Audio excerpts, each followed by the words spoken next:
It is 1:03. I'll call the meeting to order. We have 4 of the 5 board members here. Glenn Wolfson is not present. We'll see. He may be running late, but he did RSVP, yes. So if we could all rise. Thank you over here. And Lauren, who served our country with this distinction, can you lead us in the pledge? I pledge allegiance to the flag of the United States of America and to the republic for which it stands, one nation, under God, indivisible, with liberty and justice for all. All right. We will now have public comment. At this time, public comment will be taken for those items that are within the jurisdiction and control of the Vacation Home Rental Advisory Board. It is limited to 3 minutes per speaker unless more time is granted. We don't use timing lights, obviously. I'll time you and I'll give you kind of a heads up when you have 30 seconds left. And so this would be for items that are on the agenda, or I guess anything that is within the purview of the VHR Advisory Board. Do we have any opening comment?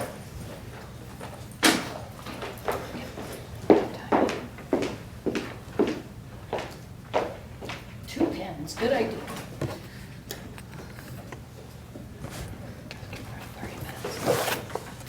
Good afternoon, Ellie Waller. I personally want to thank each and every one of you on this advisory board for promoting a well-rounded policy through an arduous and sometimes contentious process. The packet today triggered much confusion for me, much like the Barton process, which seemingly is making it up as it goes at this time, in my opinion. I read and reread the comments from the Board of Commissioners chair comment from your last meeting, asking, is it time to dissolve the Vacation Home Rental Board? We feel that the Vacation Home Rental Board has been entirely successful, and we believe we are model for other places. Sometime in the future, it would be nice to have it disclosed who is we. Next, stated in there, was part of the ordinance will recommend the county commission that the advisory board be dissolved. I know it's not in the packet today. There is no mention of it.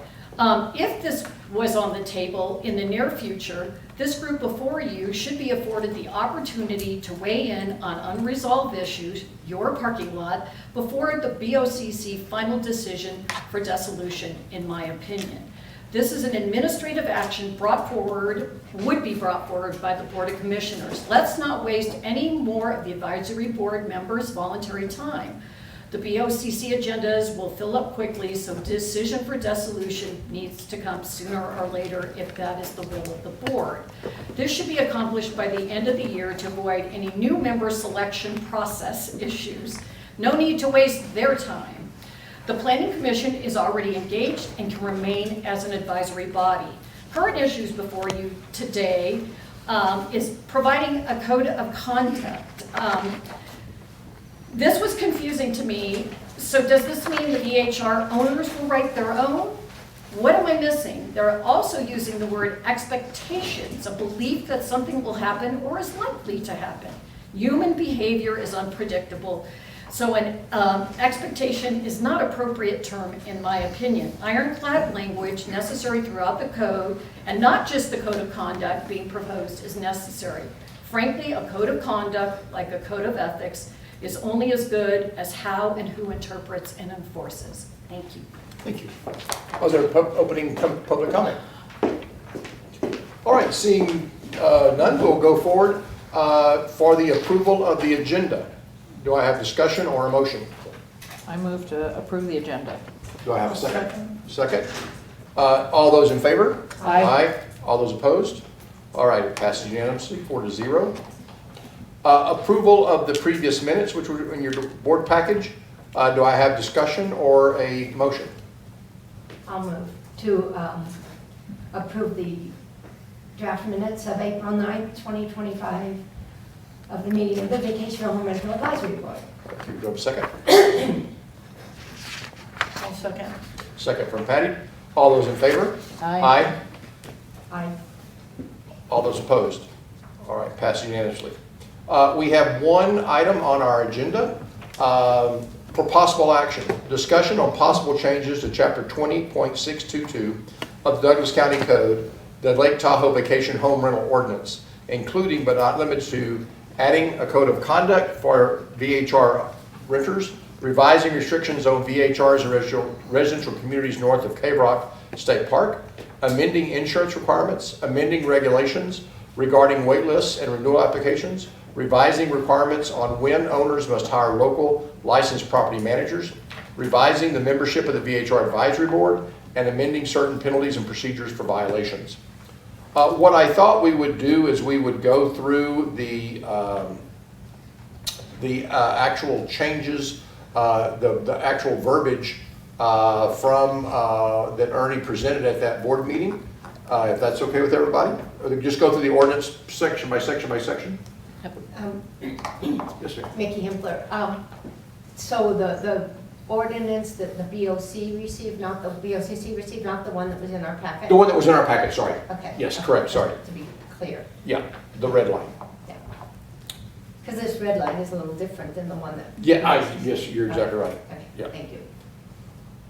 And I think the first real change is code of conduct, which is on page 3. Can I go? Oh, yes, I'm but sorry, before that, I'm go sorry, ahead. Lauren Romaine for the record. I just was wondering if we could, I do understand that there was a discussion about, we were eliminating the, well, actually, I'm still seeing it in the draft ordinance, eliminating or modifying the responsibilities of the VHR Advisory Board. And I believe this is the appropriate place to talk about Sure. it, but I mean, basically, the commission came back and said, you know, we don't want to do that. However, there has always been the issue that we've talked about since the beginning of the advisory board, which was the fact that our recommendations have to go through the planning commission. And my understanding is that we have been told over and over again that they were looking at the change to Title 20 to eliminate that step between us and the BOCC. So I'm not sure where to actually discuss that, but it was my notes that I would like to say that we recommend that the Title 20 is changed so that it doesn't have to go through. And there have rationale and reasons. I think the Vacation Home Advisory Board is an important part. There's a delicate balance that has to happen between the interests of money and the interests of people being able to enjoy their home.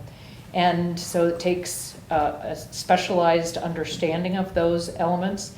And if it goes through the planning commission, which has totally different views on things, or different views aren't a problem, but maybe not the same understanding as to the specificity of these issues, it tends to really take all the hard work we've done and makes it more political. And then by the time it gets to the Board of County Commissioners, sometimes I think it's like, why do we take the time to do this?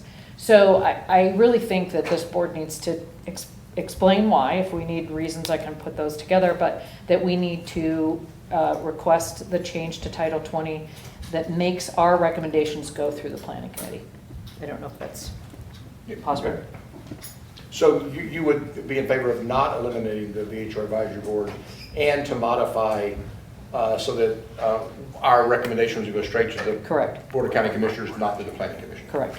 And I believe that can be done. I've been told that that was part of maybe not our section of Title 20. Mickey may know more. I don't know more, really. Okay. I just wondered if there was a page in the packet you're referring to? Yeah, it's page 1, or is highlighted. I'm just under summary with or.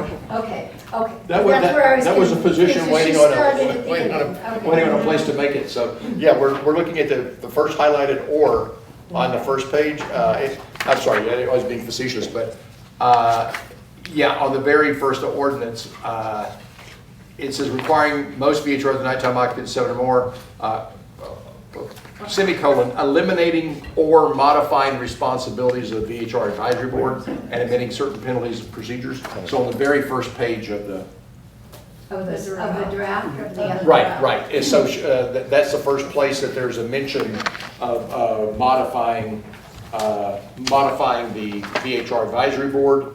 The first paragraph. I'm looking at Yeah. page, sorry, this is AJ Hames for the record. I'm looking at page 76 of the packet, I'm, and it has the okay. ordinance, but it doesn't I- have that language in it. I'm not seeing it in what's in our packet. That was Got what it. was in the BOCC packet, I think. That's a different red line. Right, it's a different red line ordinance, right? Correct. The current ordinance is in the packet, which begins on page 76, which again is just a draft.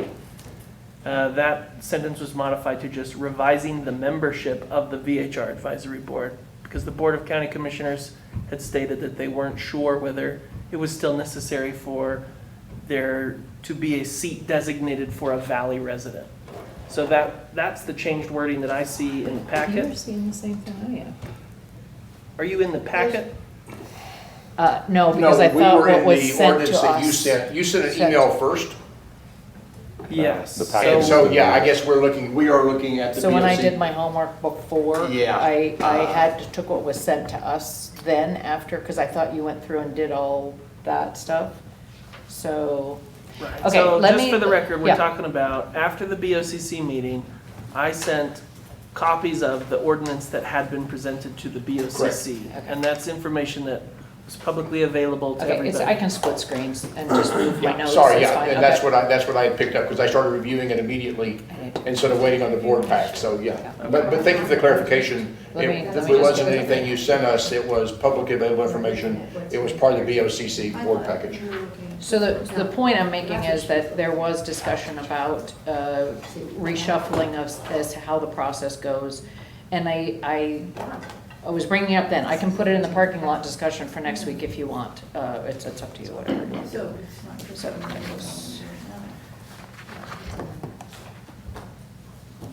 On that point, if you did want to address that, this is again AJ Hames for the record.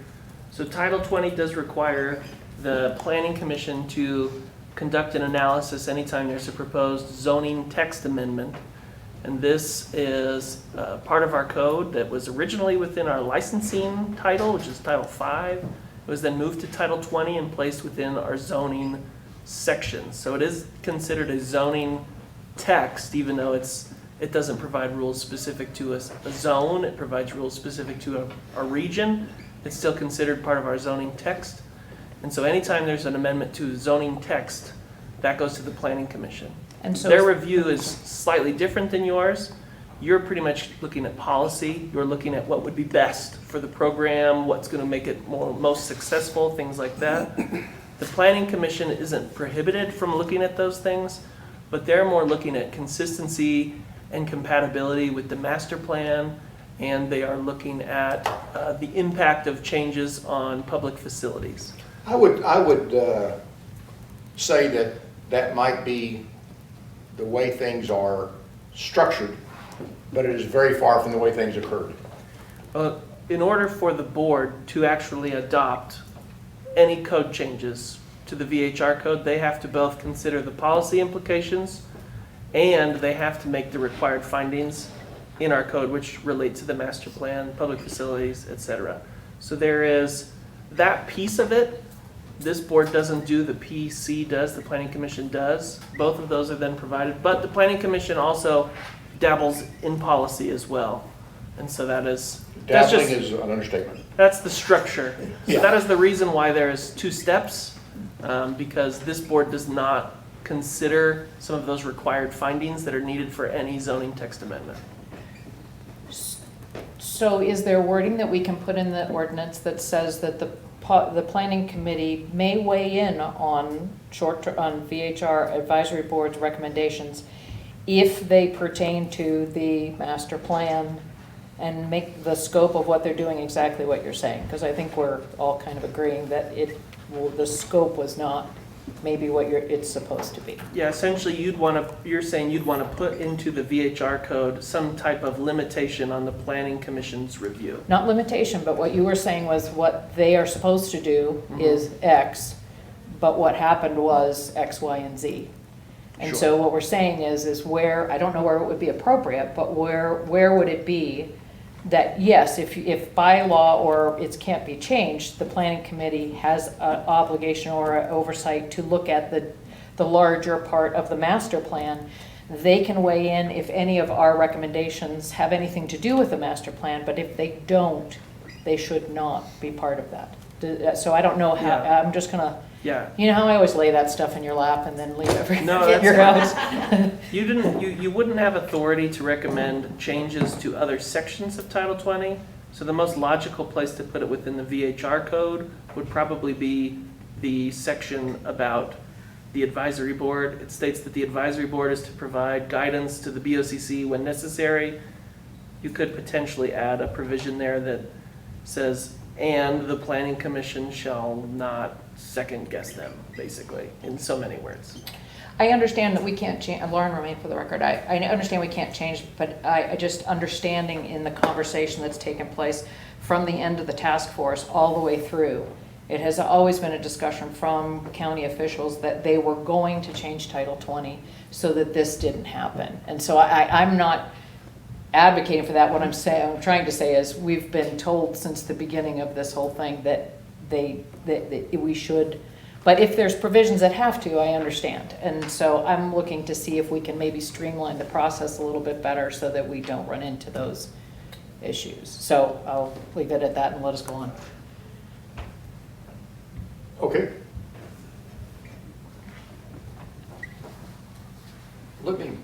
Let's all get on the same page. Okay. We're gonna go change by change by change.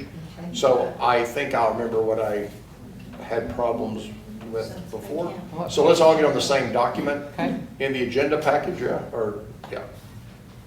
And you said it was you started around page 70? 76. Yeah, let's just go from the same document, that way we're on the same page and everything else.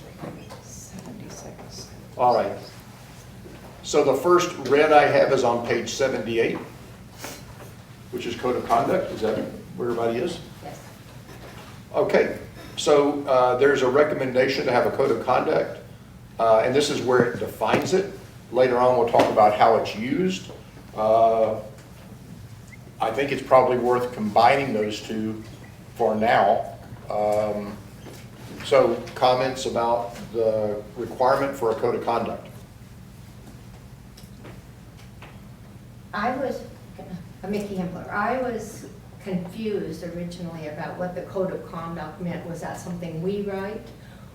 But I have been corrected that that's something that the permit holder writes for their individual property, and it must contain these 4 or 5 things, whatever it is, in their code of conduct. I don't love the idea of it at all, but I will go along with it I just don't see how this has anything to do with us if we're not writing it. Unless we leave it the way it's written, because it's something that's been requested by the BOCC, and it must have these items in it. I don't know what we could contribute to that. Mr. Shredder, could you give us kind of a history of why this was proposed? I can see where it doesn't hurt. I can see where one more regulation doesn't help. Some people are going to say people, if they can ignore everything else, they're going to ignore this as well. But can you kind of give us a history of the logic of this? I can. Excuse me. Ernie Strelo for the record. So this was born out of a conversation with a commissioner related to past comments from the same commissioners and from some people of the public at the time about inappropriate hats, urination off decks, pot smoke wafting around properties, and to name a few things. And so there was a request that because it's very tough for us, it's tough to code enforce these type of things. There was an ask of creating a code of conduct that maybe covered some of these areas where it could affect a permit, right? Where if it's found that you're doing some of these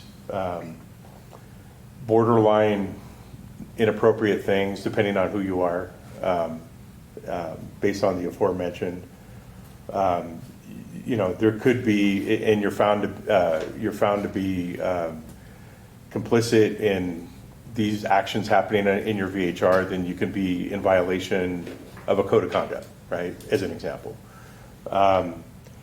We did have a lot of discussions related to this about enforcement, because it is going to be very tough to enforce. We have trouble enforcing other things already in the code. But we took a stab at it, and so this is based on the commissioner's request, and went away and I looked at Harrah's and Harvey's and what do other people do for code of conducts, and took some examples.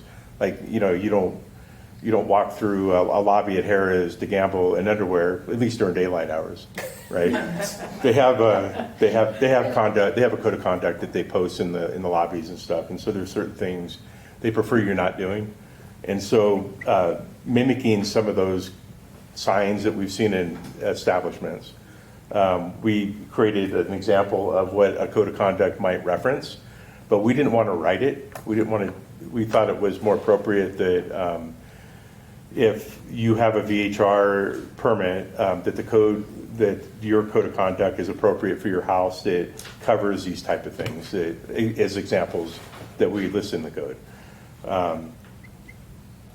Again, policing it is going to be difficult, but that's another conversation, I guess. But that's kind of the background. Do we think this, because I also noticed another, related to this, that we can impose penalties on renters? Yes. Does this help that process?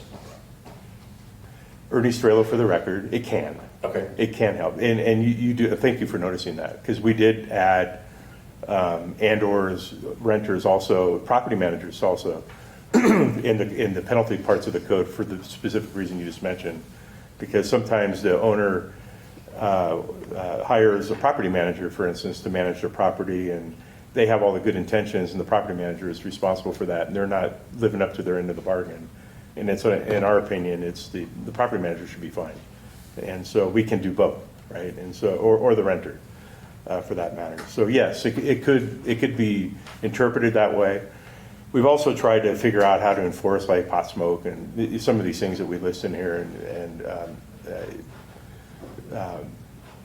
it would be probably the complainant and the appellant have them both come, and kind of have them state their case, in some of these instances, because I'm not sure how we can how some of this stuff can be enforced, but it's also up to the property manager and stuff too to kind of stay on top of this stuff. I've got other questions with this. Yeah, Sure. Patty Graff for the record. Just a comment, it seems like if we put this in, we're taking it at the responsibility out of the homeowner and the property management company to enforce it, and putting the enforcement on you, the code enforcement. Ernie Strela, for the record, I guess that was a question.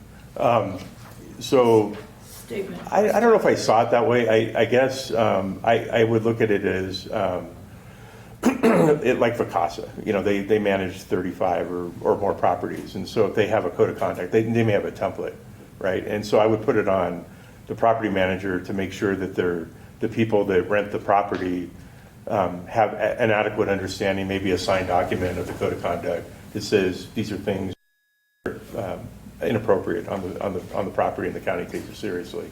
So we may enforce it, but we would enforce it through the property manager. The property manager would end up being impacted, or the renter themselves, depending on what it is, right? So if they're clearly understanding there's not supposed to be pot smoke, is my loose example here, and the renter signed a document on that, the renter could be held accountable too in this particular instance, and they can appeal it. Yeah, but just one statement with pot smoking. I mean, it's legal to have it. So you're almost like, if you put that in, you're almost, in my opinion, saying that we don't want you drinking alcohol in public, or we don't want you smoking a cigar because of the fumes. Yeah. So how can, my thing is that how can you put something that is legal and making it, a code of conduct where now you're designating to people what they can and can't do personally. That's like saying you can't drink alcohol, or you can't have soda pop here. Yeah, AJ Hames for the record. There are situations where people are prohibited from drinking alcohol.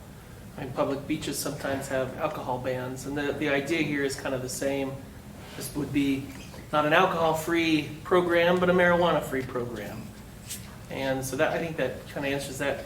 I did want to just give an example. I think how this is, in theory, supposed to play out is, say somebody is smoking marijuana out on the deck right next to a neighbor's house. The neighbor is offended, they don't like it, so they call code enforcement. Code enforcement would then contact the owner or the property manager and say, let's see your code of conduct. We want to make sure that you sent this to the renters. There's some verification there that the renters were informed that they couldn't smoke marijuana. So the onus is still on, in theory, the owner or the property manager to communicate this rule and enforce it. And then if the rule is not enforced, code enforcement then checks to make sure that they use their best efforts to make sure the renters were informed of and complying with the code of conduct. In theory, that's how it would work. That was one of my comments too, that, you know, lewd behavior is against the law. Noise is against the law. Marijuana, I had the same question. So I'm glad you brought up the same situation with public beaches on 4th of July.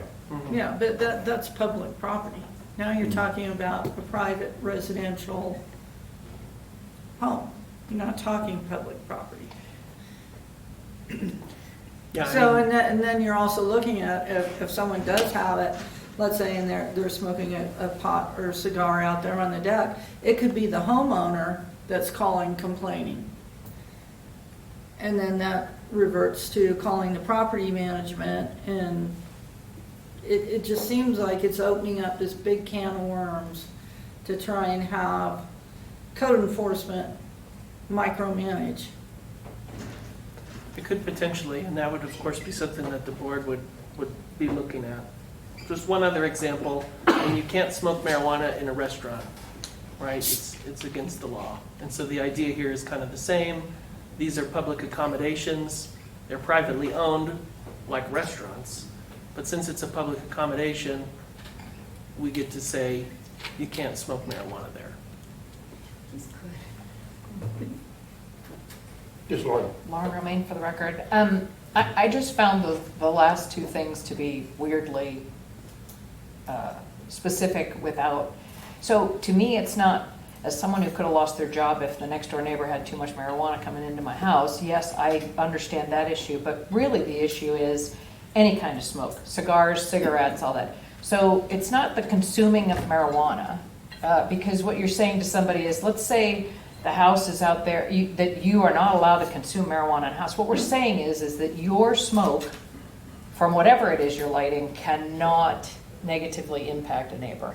And to me, that is broad enough that if that is an important thing, because it seems to be a problem, I just have the specificity of that one. And then I'll go on to this, utilizing an outdoor fire pit. Are we talking gas fire pits? Are we talking wood fire pits? And why is fire pits like, I'm sorry, let me ask you a question. Outdoor fire pits. Yeah, the genesis of the fire pits kind of caught me off guard as well. Yeah. Yeah, Ernie Strelo for the record. The first comment you made is actually, we can change any of this. This is the first, whatever you guys want to change it. Right, so we just looked at outdoor fire pits in general because fire is not synonymous with the Tahoe Basin usually, but if you want to separate out, like gas fire pits are okay, or Well, only just- charcoal fire, it doesn't matter to me. To be honest, if I was to These are flip fire examples. pits out and put hot tubs in, I would think we have more complaints generated by hot tubs than we do fire pits. Now, I'm not saying, you know, we've never been flooded before by hot tubs, right? Never had to evacuate because of hot tub flooding. But if I looked at the generation of nuisance to neighbors, it just seems like we've heard things. Hot tubs have been more of an issue than fire pits. Maybe fire pits have the same thing. People sit around and talk louder. And again, you do have the fire hazard. I just don't know how, and maybe that's a question for the fire department. Do you see outdoor fire pits as a risk? Because we've allowed them during the inspection process. So was this a safety issue, or was this a allowed people issue? Was this? Bryce Crans for the record, Tahoe Douglas Fire.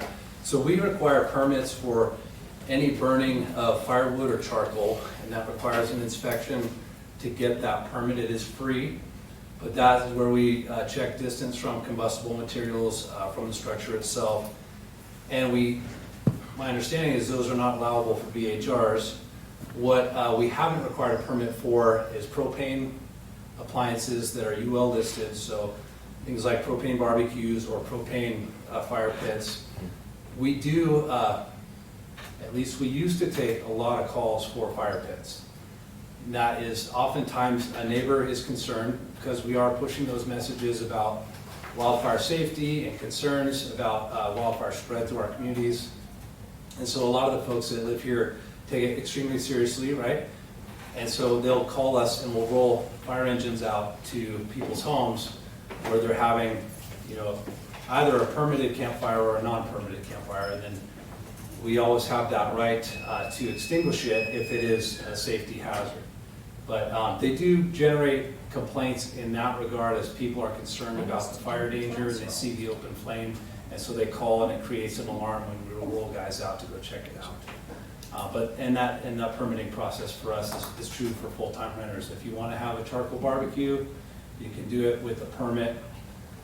There's another factor to that too, and that's the regional chiefs in the area. And we try to all get on the same page as far as fire restrictions, so we don't have a lot of inconsistency in messaging across our communities where it might be okay in Douglas County, Nevada, but not in El Dorado County, California.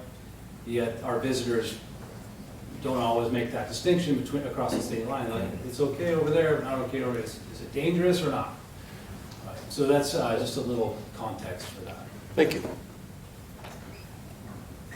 Lauren. Lauren Romaine for the record. So it sounds to me as though for short-term rentals, they do not allow wood burning or charcoal fireplaces. So it would only be a propane, which is allowed, and I'm sure the fire department looks at that. I guess what my suggestion to move this along would be at the end of, to address somehow your smoke from, I don't know how we'd word it, AJ is the word master, but smoke or from cigarettes, marijuana, or whatever may not negatively impact a neighbor. And then, first of all, I think outdoor fire pits need to be somewhere else in the code, because if it's not addressed in the code as far as what we're allowed to have or not allowed to have, but part of that may be unreasonable noise and disturb and engaging in disorderly or dangerous contact. And I don't know if that helps you if somebody does have some kind of fire pit and is, from a gas propane taking sticks and light and getting that, and then I don't know, but it just I didn't know that in this code it seems to me like in this code of conduct we are outlawing propane fire tanks for VHRs, and I'm just not sure that's the appropriate place to do it. Okay. Yeah, because in effect you're burying it in a code of conduct. Yeah. Do we have a consensus? Lauren, remain for that. On a code of conduct, should we have it, and if so, what should it include? Okay, so first of all, I'm not for the code of conduct, however, so I have two avenues to go. I'm not for the code of conduct. I do believe, and I think Ellie kind of said it well, it's all about enforcement. We should have it in there. However, if these guys, if you want to have it because it does help with holding renters more responsible, that's fine. If you're going to have it, I guess my thought of it is owners, it's hard to get renters to read everything. There is so much information to get to. And so the question would be is, do you require that it is specifically somewhere? That's my only thing. If you want it read, then maybe you need to say it needs to be posted by the permit or whatever, something in large letters so that it's that important. So I'm fine with it either way, although I would like to work out the wording of consuming marijuana and utilizing outdoor fire pits is my. Okay. Mickey? I kind of agree, Mickey Himpler. The consuming of marijuana is troublesome because there's other ways to consume marijuana other than smoking it. And I think we're mostly talking about the scent. Yes, it's the smoke. So maybe we need to find a way to straighten that out. And I like the idea of putting in there somewhere where we're not being where the renter is not being troublesome to a neighbor. That you know, because of the privilege part of being a permit holder, where ultimately one of the commissioners has always said you shouldn't even know there's a VHR next door to you. We need to massage that paragraph just a little bit on the marijuana part. As far as the outdoor fire pits, if the fire department doesn't allow ones that aren't propane, I don't think it's up to us to specify in our code, because they are not gonna give them a fire approval without, if there's, I would imagine you wouldn't give them an approval. Yeah, and to clarify now, one of the areas that's difficult is all open flame devices are prohibited on red flag days. And that really takes some amount of local knowledge and understanding of what's going on with the weather patterns in your area and where to find that information. You know, that could be difficult for people that are coming and going from different areas where wildfire is not a concern for them in their typical lives, right? So that's just something to consider in that conversation. And even the indoor fireplaces that we do permit, wood burning is allowed with an annual chimney inspection, and that's the level of regulation and inspection frequency that we're doing to make sure that these things are safe. So that would be a consideration, is making sure people can stay on top of the changes that can happen even in a day with weather and those kind of things. So Mickey, we might have to get a consensus at the micro level. So what you would be in favor, if I understood, was instead of saying consuming marijuana, it's smoking marijuana. Because it's the marijuana smoke is the issue. It's not intoxication. It's the Yes. odor. Right. So we would, can we reach a consensus on that? Would people believe that it is smoking of marijuana and not consuming of marijuana? Smoking of, Lauren, remain for the record, smoking of anything. I just. Yeah, some I people don't like agree with cigars. Lauren, smoking of anything, because it could be a cigar. People are out there having a cigar party and the neighbor thinks that that's obnoxious. So I don't think we should limit it to one specific thing. But, I'm sorry, Lauren, remain for the record, let me clarify. I'm not saying that I agree with the prohibition of consuming anything that smokes, or what I'm saying, it makes an odor. What I'm saying is I think in this that we need to change the wording to say that, I'm not getting it exactly right now, but I can bring something next meeting, but smoking products, whether vaping, whatever, may not negatively impact neighbors. I mean, something along those lines. Mm-hmm. And then I would recommend that we remove the fire pit part, because I'm just not sure I understand, or I would remove that, but I would also then, I'm sorry, you were trying to find a consensus on that. Do you want to get a consensus? Okay. The other part would be, is in the description, prohibit renters and guests from creating unreasonable nuisance or disturbance, engaging in disorderly conduct, to include fire safety measures or dangers, engaging in lewd and indecent behavior. If you made it part of the paragraph that you cannot endanger the neighborhood by being irresponsible with fire or something along those lines, I think it would cover everything. If guests don't understand red flags, they're not going to understand something that vague. They may not think a sparkler is a big deal or a little rocket thing, for 4th of July. Yeah. I just think it's too vague, and I think what's here, other than changing consuming to smoking, because you have smokers that have no choice but to go outside and smoke when they're renting someplace. And if we suddenly, I mean, it's an overreach for us to say that nobody can smoke a cigar or a cigarette, in my opinion. Lauren, remain for the record, I'm not saying that they can't. What I'm saying is that the smoke may not negatively impact the neighbor. That's what I'm saying. So you may, but you need to do it reasonably. If you're upwind of the neighbors and the neighbor says, hey, you know, it's not an allowable thing to impact your neighbor, which is. What if we went with that? Because, Lauren, my problem with that is you could smoke a cigar beside me and it wouldn't bother me because I smoke cigars. You smoke a cigar beside my wife, you bother her because she doesn't smoke cigars that often. So that's very difficult to have a code of conduct like, I'm not going to do something that bothers you, but I have no idea what that really is. When you're, So you've almost, to me, got to be somewhat prescriptive. Just for the sake of time, can we get a code of, is there a consensus that a code of conduct is a good idea? Patty Graff for the record. I think that should be up to the property manager, and maybe put that the code of conduct, like Lauren said, needs to be posted by the VHR permit. Because there's so much in here that tells you what you can and can't do. And each home is a little bit different with the people and locations and different other things that I think we should just take it out and just have the guidelines in there and just have the property management or the homeowner post one. Vicki?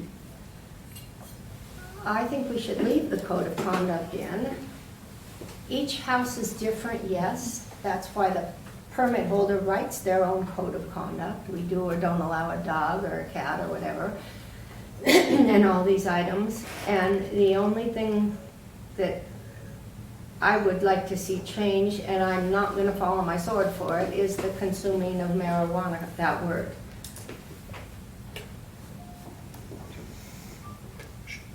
Yep. Ernie Strela for the record, if I may add, not about the verbiage, but the posting that you brought up.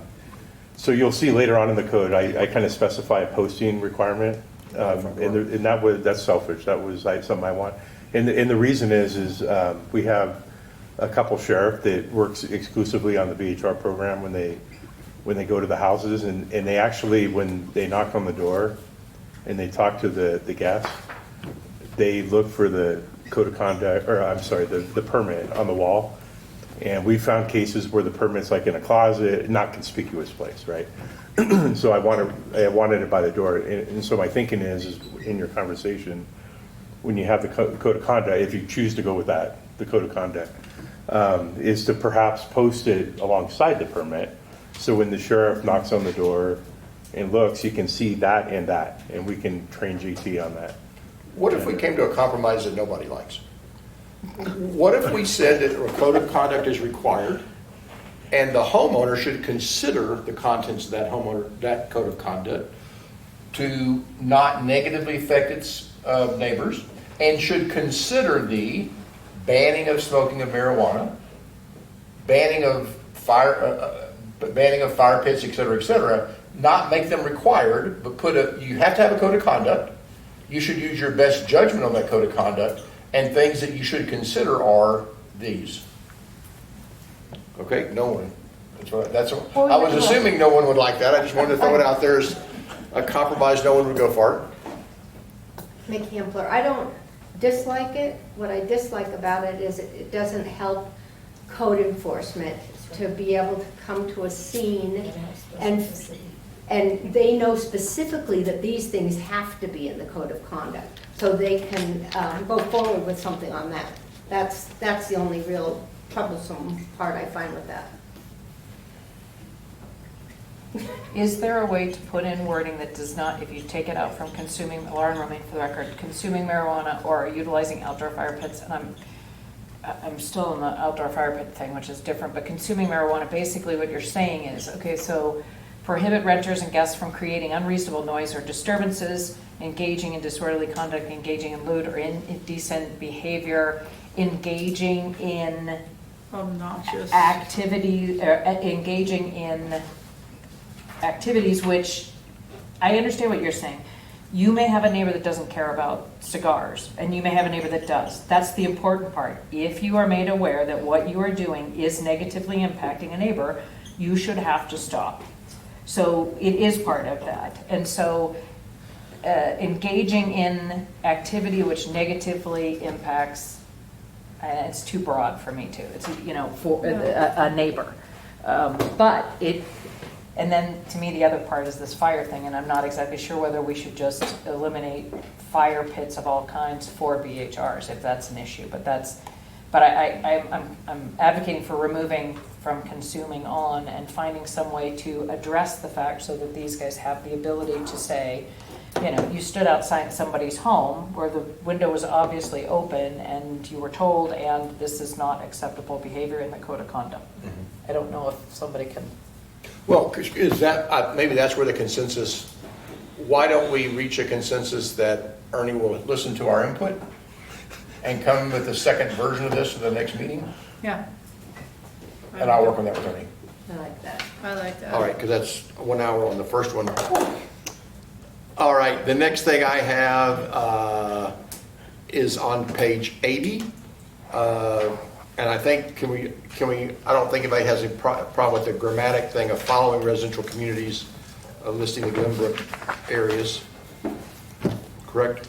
It's just, Yeah, the top of page 80 is just grammar on the Glenbrook communities. Yep.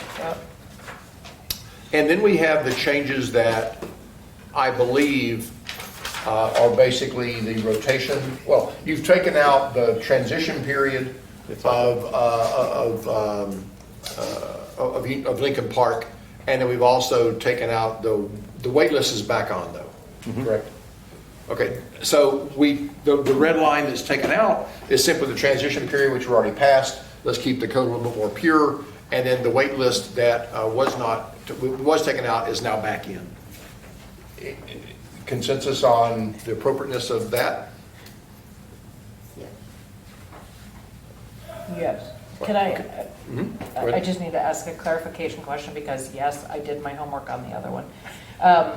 Under Lincoln Park in paragraph B was removed, and at 5B, this is one, where VHR permits are within the community must be renewed annually within, and if you had 30 days to I'm sorry, hang on a second. Such permit, okay, so I'm sorry, nope, I'm sorry, go ahead. No, I'm fine with it. that's the. I Okay. think, I don't. So I think we're all okay with that? Yeah. Okay. The next thing is on page 82. We are raising the insurance from $500,000 to $1 million. I believe on all VHRs this would be done, correct? Ernie Strela for the record, if I may.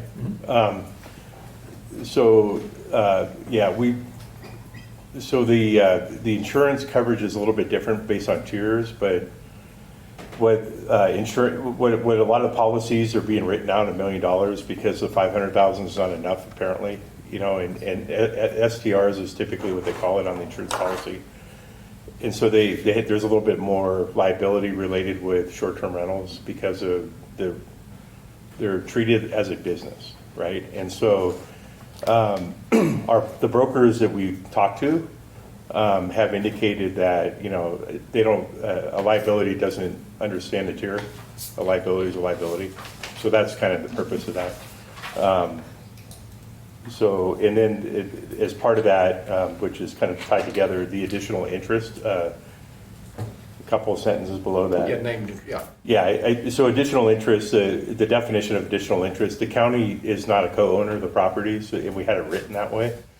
And so we were getting flooded with policies. And so So we didn't want to do that. So the additional interest, what that does is we get notified if there's a cancellation. So for instance, if Lauren didn't pay her premium, and we would get a copy of the cancellation, no more VHR permit then, right? So we get notified on it, which is a good thing. Okay. So that's what the purpose of that particular change is. And I thought we tried to raise this, and I don't know where this got lost, but is anybody adverse to this change? No. You got it, Lauren. Lauren Romaine, for the record, all honesty, I have a 4-bedroom place, or a 4-person place, and I have $1 million, but that's personally, for me, Yeah. the only thing I'm concerned about, but I will let it go for this part, is the concern of where we just make it so difficult and so cost prohibitive for regular residents to engage in this and make it more, every single time we add a cost to a VHR, you're making that door more revolving because the person has to rent more and more and more. And when you're talking about a balance in something, it is what makes this program, it's one of the components that makes this program work. So it just concerns me a little bit. However, maybe most are $1 million anyhow, and so I'm not gonna fall short on that either. Okay, yeah, but point taken. We do want to make sure that the occasional renter is still part of this program, because I think that it is assumed with the 600 that some are full-time renters and some are occasional renters. Okay. The next change is on page 84. Can I ask a question? Did we skip over the areas north of Cave Rock already? I live in the Logan Shoals area, that's why I'm here. I was wondering if we're still not allowed to do rentals there? Is that still to go on the agenda? I think that comes up later. Comes Yes. up later. I think That's Are you- not changed. No, you pass it. you That was on page 80. The only change there is it used to say, and it was kind of just improperly worded, that if you were north of Cave Rock, you could rent to other people within your community singular. And what the intent always was that those people would be able to rent to any other person north of Cave Rock in any of the permissible communities, so.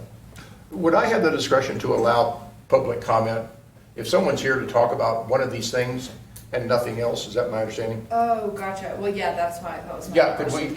is it in my discretion to allow public comment at any time? That's Sorry. I would like to, yeah, no, I want to, I don't want you to have to wait here till, the very end of the meeting. Okay. If this is the only thing you're concerned about, Yeah. and this is what you want to talk about, please, if you could just come up, you got 3 minutes? You have to come Oh. sign in right here. Yeah, so yeah, I'm just gonna use my discretion so that you don't have to wait on me. Yeah, Okay. And if you can state your name and write it there, and then when you just start, Lauren will start your time. You'll have 3 minutes. Lauren will notify you at 30 seconds. Apologies, I just think it's the thank you right for answer to that. do. So, sorry about that. So my name's Laura Townsend. I live full-time in Logan Shoals area. And what we've learned is that area is not allowed to have short-term rentals any longer. And we are for short-term rentals and want to have that option. So I just wanted to come and get a little more information on that, if there's going to be a change to that, and why just our little nook is not allowed to have short-term rentals, and if that can be changed. Thank you. That's it. Ernie, I believe since we are talking about the changes, I believe this was part of the north of Cave Rock thing that one of the county commissioners was very influential in. And the Board of County Commission, I believe, reached a compromise on that wording. Is that correct? And the thought being that they are far away from the tourist corridor. I'm not saying I agree with any of this, by the way, that they are far away from the tourist corridor. Yeah, I can answer that. AJ Hames for the record. This was a change that was initiated by the commission, not by this board. The original idea was to prohibit all VHRs north of Cave Rock for the reasons that you stated. They're too far from the tourist sections of the county. And the compromise was, well, since certain areas north of Cave Rock are essentially, if they could be restricted to only renting to other people from those areas, that it wouldn't be like your typical tourist coming in, not knowing the fire rules, not having a place to, or not knowing where to go to access the beach, all the issues that come with tourists. These are people that have sort of an ownership interest in the community, so there would be an allowance for them to rent to each other. So that was the sort of the compromise, the exception. If you live in one of these areas that has an HOA where there can be sort of restrictions imposed on the renters, then we'll allow them to rent to each other, and that is all. So. Okay. Thank you.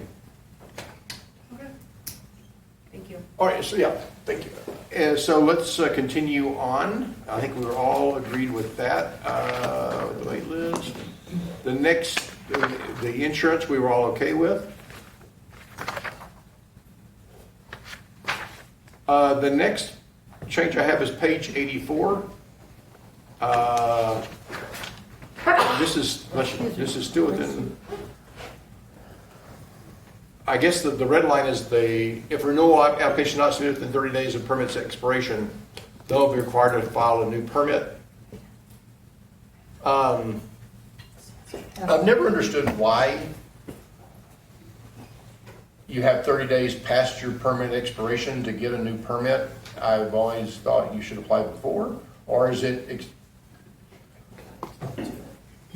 Again, AJ Hames, the record, that was a sort of a relic of the settlement agreement. Oh, okay. So when the ordinance was first passed and all these new restrictions came into play, there was a group of homeowners who sued the county, and one of their big concerns was, well, what if I miss my deadline? I don't want to lose my permit and then be placed on a wait list and never be able to get my permit back because the wait list is so long.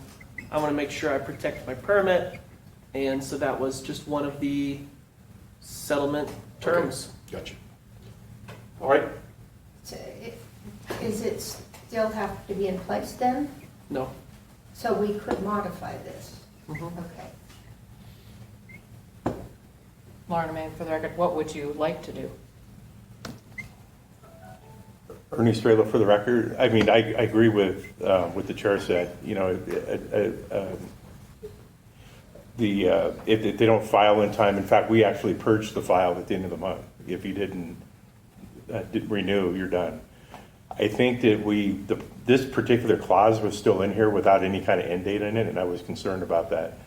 There is certain instances where somebody's like almost through the permit online application process, and for whatever reason it didn't click or it didn't work, and because the code, the way the code is, it can allow that thing to sit there for 6 months and become without the red line, the way it read before. It allowed there to be some sort of forever type of, I mean, they can appeal it, and I would have to probably grant them a permit. And so I wanted some sort of end date on that, and that was the reason I added the 30 days. And I'm fine with 0 days too, but there are certain instances where we needed some flexibilities. You can change the wording if you want, you know, at the discretion of the director or designate. But that was the only reason. So like if you were applying and your trip guide changed coming back from Fiji and you couldn't apply but until the 2nd, then I would be able to, I had that flexibility. I did mine in December when it wasn't due till February because it's important to me. You're So awesome. but if you guys want the time, my only thing when I read that was this. If someone does take into the 30 days, my point was I was looking to make sure that the date of the expiration or the date of that permit does not change. They don't get an extra 30 doesn't. days. Okay, so it stays exactly the same. Okay, but I just didn't want to.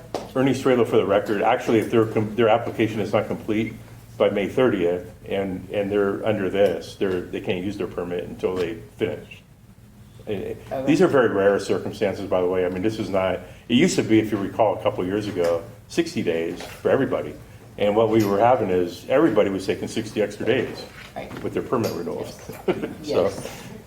And just to clarify, this board, I think, already took out that grace period, that 60-day grace period. But what is in here now is not a 30-day grace period. It's just 30 days where you might still be considered a renewal instead of a new application. So you'd still, if I'm 1 day late, I still have to be put on the wait list if there is one. I mean, I still essentially lose my permit, but this mainly just looks at what type of application has to be filed, whether it's a renewal application versus a new application. County Graph for the record. I think we should leave it in that there is 30 days. Because if someone has computer problems or power failures and they're trying to get everything in, I've had more power outages this year than I have in the 10 years that I've lived in my house. So it's very frustrating, or, just what if, or maybe, they're submitting it and they're doing it by mail and it doesn't get there in time. And, to have the 30 days for a renewal, I think is fair. I guess, Lauren Romaine for the record, I'm a bit confused. So to me, it's not something where if someone doesn't start the process, you have 30 days, but it's sounding to me like, yes, you do, as far as it might be considered a renewal and you can pay a renewal process. But as far as people putting these applications in, there should be some kind of start before your expiration date. Are we saying that people actually have 30 days and they have nothing within that time frame at all? And then, but you're saying this has nothing to do with this. This has to do with what you'd pay if you were outside of, you have 30 days and you might be considered, you're still a renewal. So if you guys want, I'm fine with it. I just, yeah, okay. It's mainly administrative. If you're beyond 30 days, it's a new application, it's a new permit fee, you get a new permit with a new number, it's all new. Yeah. If you're within 30 days, you keep your old application, your old permit number. And it's et cetera. exception based. Yeah. But you're still stuck on the wait list regardless. If you miss your If there's deadline. a wait list. That's Mhm. it. Okay, Yeah. So, Mr. Chairman? I see. Yes. There's one little change above that we didn't oh, okay, look at, sure. that says can be utilized. I don't have an issue with it, Oh, I thought it was just grammar. Okay, yeah, the owner must obtain a requisite permit, pay all fees required, and submit the required inspections before any VHR permit, can be utilized or issued. Yeah. Yeah. Is that okay with that? Yeah, it's intended to make it easier to, Yeah. I don't know, if, we'll win on appeals. Yeah. So item 4 is the issue that Commissioner Gardner spoke of in the meeting. There are people who may be getting permits, not with the intent to actually use them, with the intent to take up a permit, so they hit the capacity in their neighborhood, to hit the 15% capacity. Right now, those people will lock up those permits forever. Just want to point that out. The proposal here is that we move it to, instead of a single day, 8 nights. Comments? I can speak to that too. Oh, please go ahead. Yeah. Ernie Strela for the record. This actually was born out of the same discussions with the commissioners. That this was Commissioner Hale and Tarkanian. So and AJ, we as part of our other discussions on things, this came up of the amount of TOTs required when you do a renewal, and we have noted that there's not a lot, but there's I haven't counted them, but there's an amount of permits that only rent a night a year per what it says, and they're following the rules, and tying up permits in certain more busy neighborhoods, so to speak. And so we talked. The conversation was about the amount of nights. So the nights, I can't give you any kind of reason for why we picked 8. It was just 8. And so if you guys have a better idea, or if you don't want to change it, that's fine. But it was, we were trying to make it so the whole purpose of this is TOT too, to benefit the county. So the 8 was born out of that there would be some level of at least financial win for the county, even if they don't use the permits a lot. Now you can make it longer too, or you can make it less. I mean, so. Vicki? Thank you. Mickey Hempler. I don't necessarily have a problem with the 8 nights, but what I'd like to see is things happen in people's lives where they can't rent their unit or their child has to live in the house, whatever. I'd like to just have something added, maybe where it's at the discretion of the director to enforce that, because there can be hardships that come up. That's my only thought on it. Thank you. Ms. Romaine? Lauren Romaine for the record. I'm trying to imagine who would have $1,600 for the permit, 270 something for the fire department, the time to go through and take a test, the insurance requirement that you need, I'm trying to think of all the other, the fire extinguishers that I have to have, the monitored fire system. It must be someone who has a lot of extra cash. And what is amazing to me is I can't imagine, I'm sure it can happen in some areas maybe, but I just don't see that it's I'd like to see where it's a large problem. Because I can't imagine someone doing that. And I could do that, but it wouldn't prohibit my whole house to be surrounded. It doesn't affect that. And then I can say in my community, I know who has permits and there's not one of them that doesn't rent. So I just find it a strange thing. And what concerns me is again, the balance. And if we put the camel's nose under the tent with 8 nights, then the question comes in, well, we really need people to rent 50 nights, or now we really need people to do because it's a cash cow for the county. And then the balance is no longer there.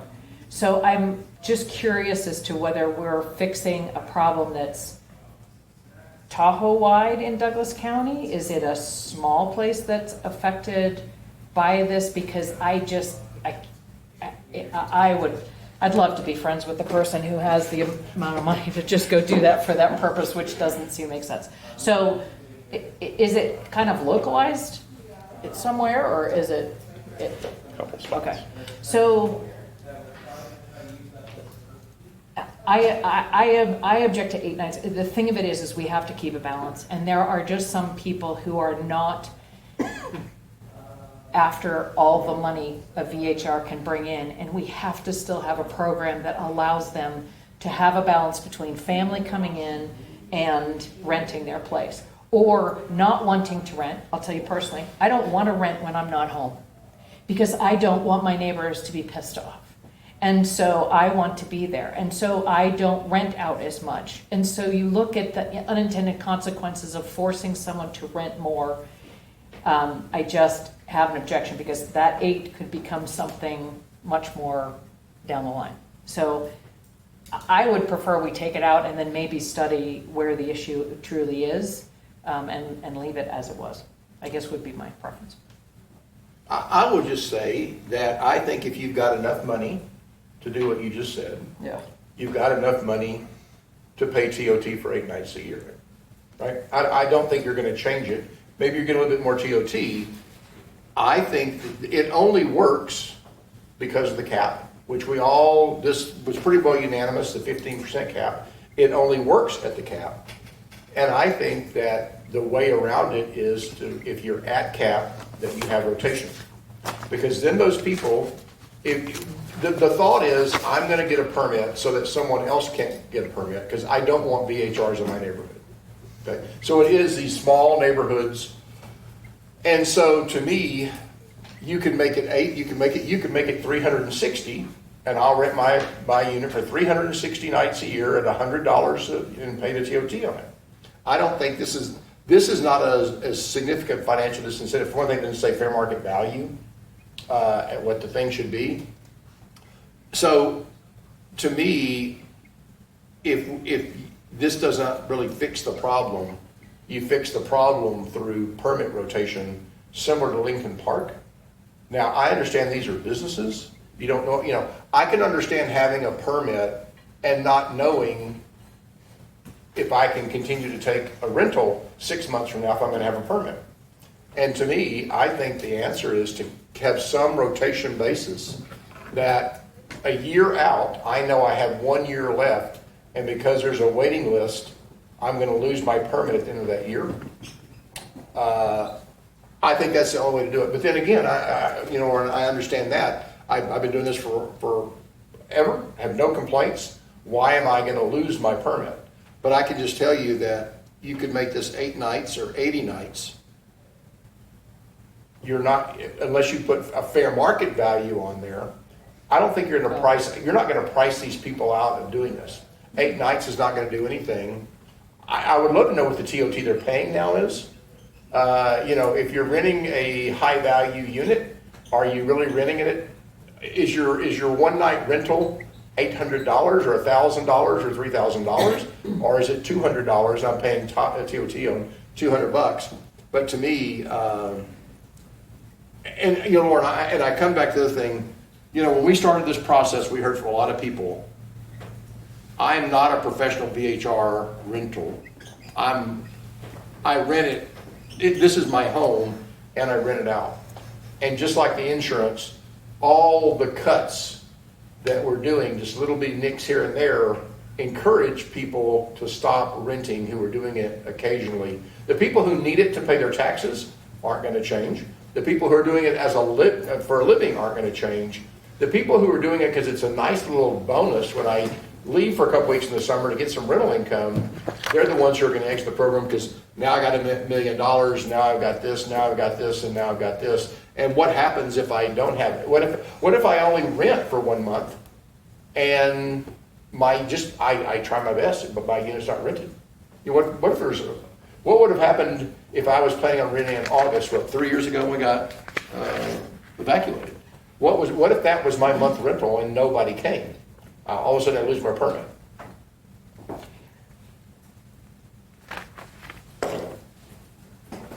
Lauren, remain for the record, but, and I understand what you're saying about rotation, but rotation doesn't fix the issue either, because the person who is getting it just to keep the numbers down could still, when it's time for them, come back up on the rotation and do it again. They can't do it consistently and hold it, but they can go right through the, so I just don't see that we're fixing it, and it does concern me on the level of how many nights and the effects on that. Mm-hmm. Because the people who live here and rent and care about their neighbors, and I know there's some people that don't live here and still care about their neighbors. I mean, but the ones that are, you just don't, it's unintended consequences of those people exiting this whole thing where it becomes an investment versus so I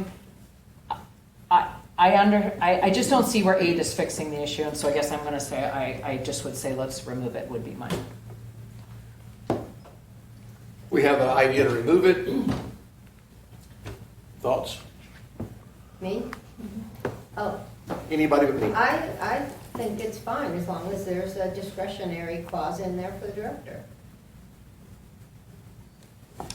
But I do agree with you about the rotation.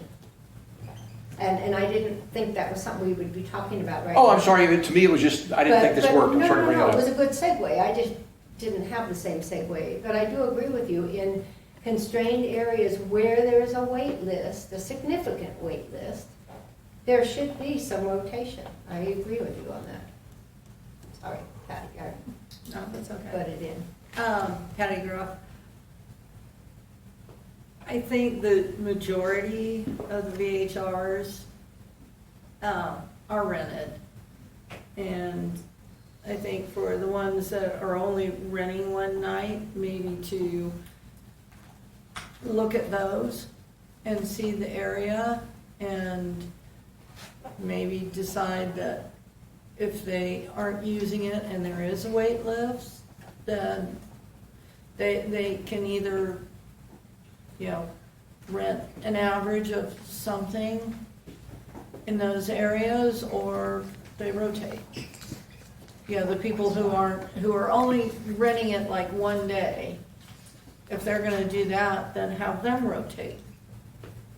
Put them in a separate pool so that if you have like 3 VHRs that only rent one night, and they have a history of that, if they don't rent it consistently similar to the surrounding properties, and they're in a high-density area of VHRs, then make those people rotate. Why penalize the people who are complying with everything? And I guess- maybe leave that as up to the director's discretion that, you know, hey, we've got these 3 that are holding up all this other stuff. If you're only gonna rent for, let's say, 8 nights or less, then you go into a rotation process, if there's a wait list. I guess I get, and, you know, Because now you're penalizing all the other people for the person that is just tying up. what could we, because I like that until I don't. You know, the fact that we're not gonna have tiers, and if you're a professional, if you make your money off VHRs, you're never gonna have to rotate, and if you're just trying to get a little extra income when you're not in Tahoe, that's when you're gonna lose your ability. You're in the rotation pool, just seems unfair to me. Is this something that we could simply say, at the discretion of the director, if you believe that this VHR permit only exists to take up a VHR permit, that you could not renew it? Is that so much latitude? And I guess it's almost a legal question, but it is an application question. Could we leave it that vague, that if at your discretion, you believe it's for that? Because like I said, I prefer rotation. I think it's good for everybody. Not good for everybody, not good for people who lose theirs. But I think that's the fairest. However, yeah, I hear what Patty's saying, and county revenue, you know, the problem is county revenue, we want more VHRs. We want all 600 rented 360 days a year.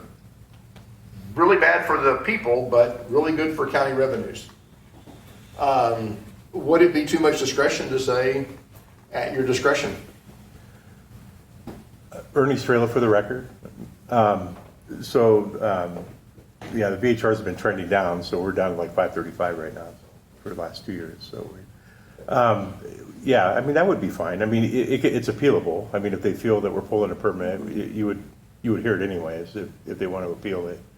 Because anytime you pull a permit, usually you have to do that. And we do have, and guys, it's not something that's a lot. There's not a lot of these. That's 1 or 2 neighborhoods. There is a couple locations precisely that this happens more often than any other neighborhood. Like for instance, I don't see a lot in Upper Kingsbury, although your waiting list is like 20 right now. It happens more towards the beach, and just to keep it general. But yeah, it's not. You know, if we have TOT data, which is lagging information, but if we have TOT data that we can substantiate, you know, one rental happened over the last 12 years, last year, not 12 years, or if we have some other data that shows that, we can use that as a basis to, you know, to pull the permit and reallocate it, and if they want to, or let them give them the time frame to appeal it, and because we sent a letter with an appeal notice, and if they don't appeal it, then we'll reissue it to somebody else. That would be fine, because it's not going to. It's really not that big. From what I can tell, it's not a big deal. It was just an idea though that came up that is one too little, you know. So yeah, that might be the easier path to do it. Is to do it. Yeah, AJ Hames, for the record, I think it would be legally defensible. It would have to be, you know, the director is making a specific determination that this unit is being, or that a permit is being applied to this unit for the purpose of obstructing others from obtaining a permit. And then that determination would have to be based on evidence. So TOT might be evidence. There could be statements from neighbors or things like that. And then the other person would have the opportunity to rebut that evidence. So, I mean, it's legally defensible, but it becomes a lot trickier to manage. Because you know, it's kind of like democracy is the worst, is a bad form of government except for everything else. And that's kind of, you know, Yeah. I don't like 8 because I think there are some incidental people who really rent it out, who aren't taking up a permit. They, you know, when we started off, do you remember when we were at the gas station and what did we have? 12 hours, you know, 50. I think we earned 50 cents an hour that month. We heard from a lot of people who, this is my home, I live here, I rent it out incidentally, and I don't think we ought to push those people out of the market. That's my problem with 8. We could say that 8, that if it's less than 8, how about that? If it's less than 8, then you have the ability, because if someone comes with a hardship, you know what, my husband had cancer. And so, we rented it out 1 night, 2 nights, there are some probably reasons. So what if we say that, if it's not rented out 8 nights, the director will have discretion to withdraw the permit? Yeah. Is that a good compromise? Yeah, I could agree with that. If, I get paid by the word. Lauren, I mean, for the record, You got that? if it is determined the permit is being held Yes, for, the purposes of, holding a permit, yes, yes, okay. yeah, Yeah. okay, Ernie, for the record, we use discretion on some other things too, so yeah. Yeah. we appreciate that. The next change we have is page 85, I. That's just cleaning up as well, right? Because that was a You're transition period? Yeah. Okay. Yeah, that was specific to 650 Tina Court, I think. So, Okay.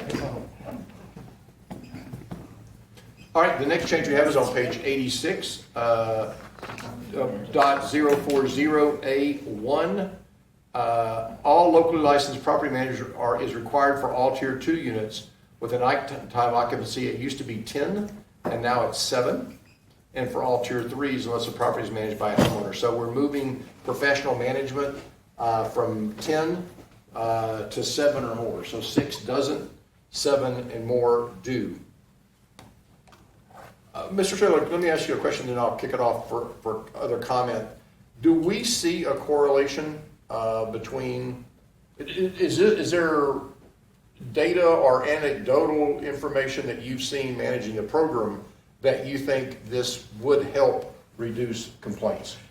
Ernie Strela for the record, if I may. The data that we have that I put in the packet, it's a little, it bears explanation from the data standpoint because there's tier 10s require property managers already, so the number is going to skew higher. Of course, you get complaints on 10 occupancy at a high rate, so it skews the number. But there is anecdotal, is probably the more operative word. Katie and I, my coordinator, we've had over the last 6 months, we've talked a lot about this, trying to figure out, does it work better with or without, and we're trying to figure this out. And so some of the pluses that we've seen with this is the input, right? The application process, the emergency contact.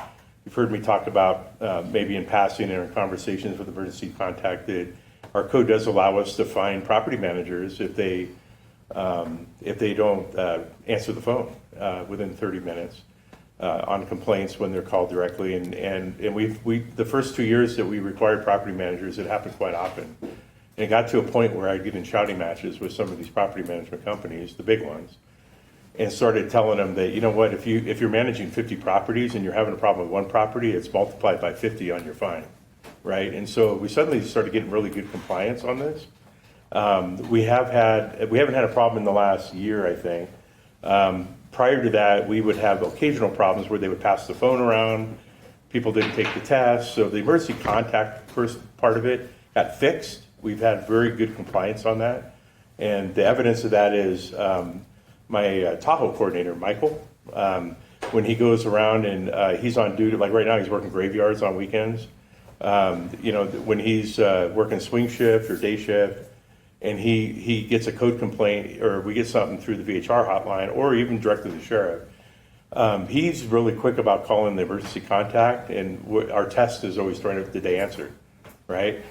So we've had, the answers we don't get is typically on the non-property management companies from an emergency contact standpoint, because they're one by one, we have to manage these guys versus a property manager that handles the whole, which is about 150 properties, I'm guessing the amount.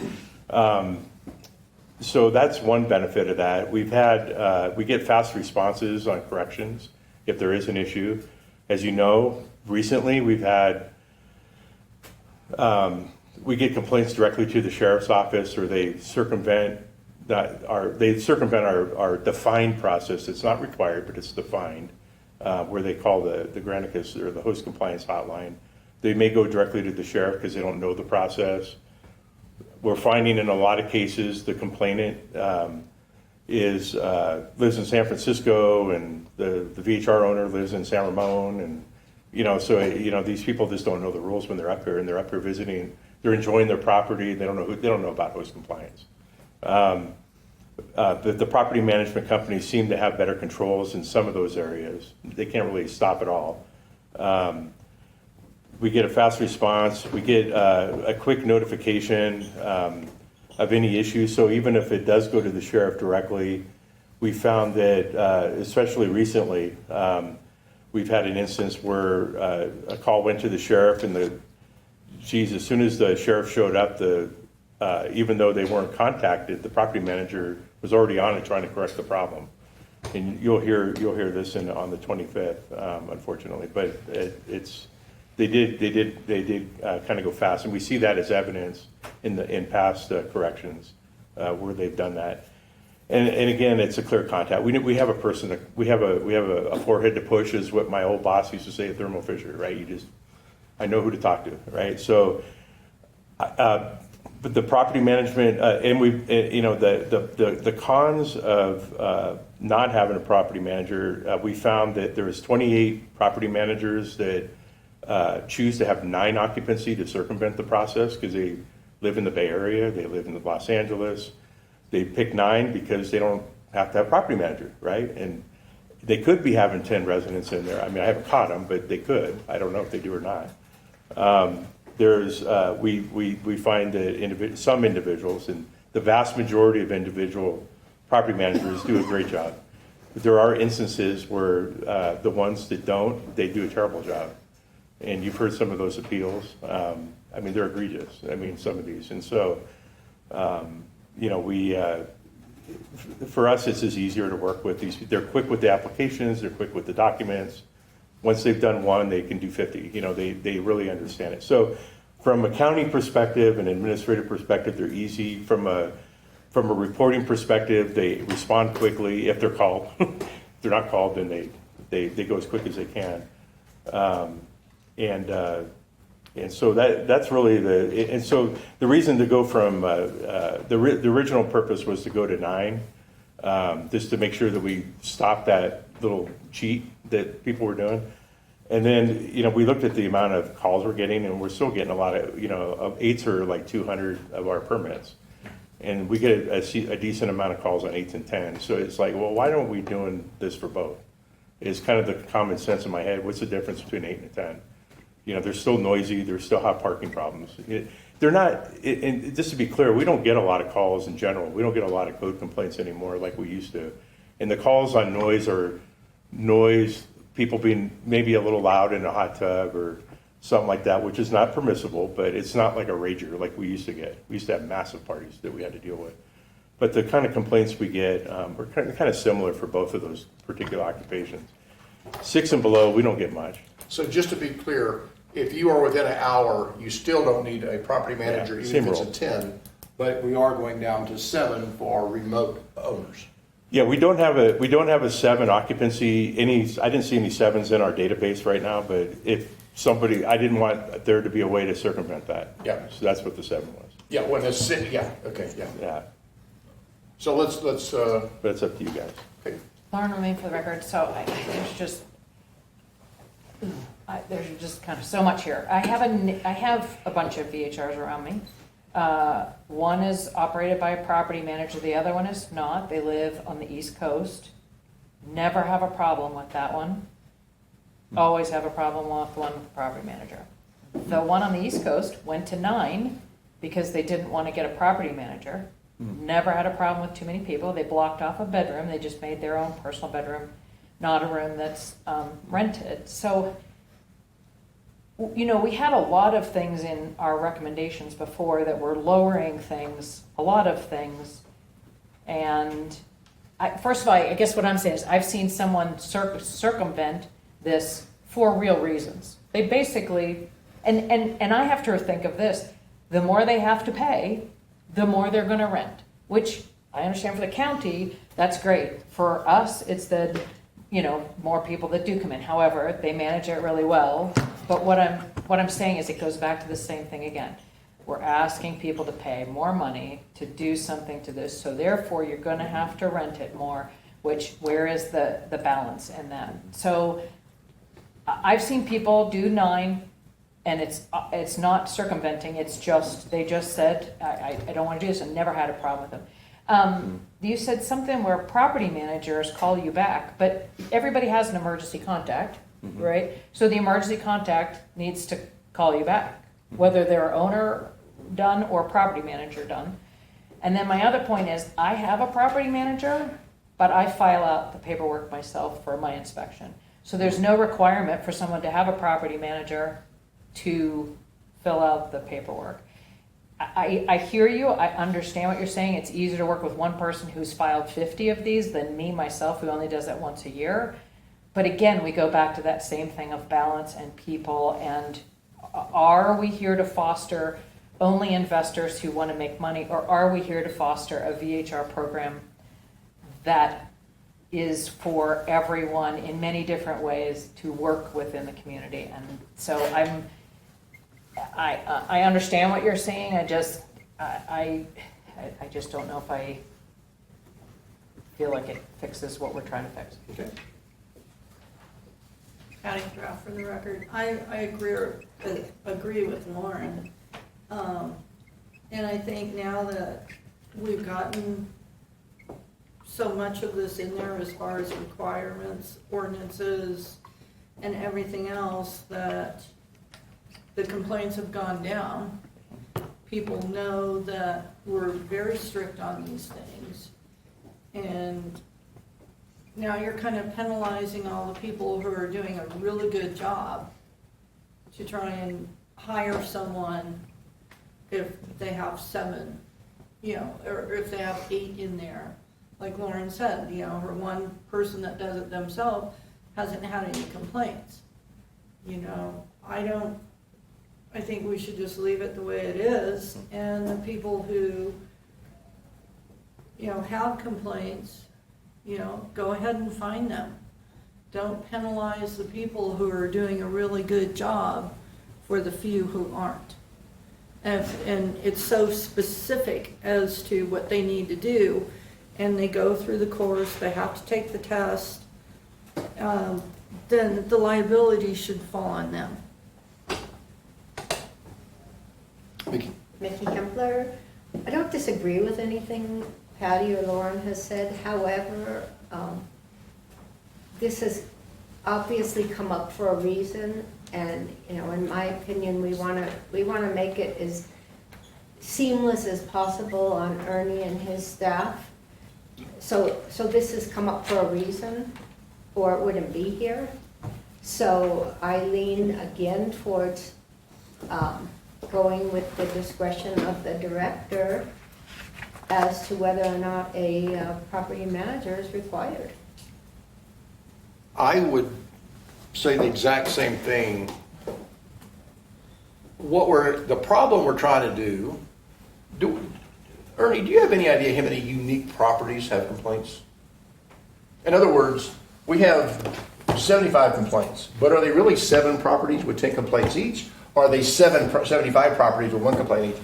And here's where I'm going, and I hate to keep doing this, but what I keep thinking is we're trying to shoot a shotgun out to take care of actually a dwindling number of people. All the party houses are gone. We're having fewer and fewer problem properties. So could we say that, you might not like this, that, upon receiving a complaint, if they have not had adequate response from the emergency contact or the property management company, that any over 70 may be required at your discretion to have a property manager. So in other words, could we leave Lauren's person with 9 alone, and the 7, or maybe even we take out the number completely?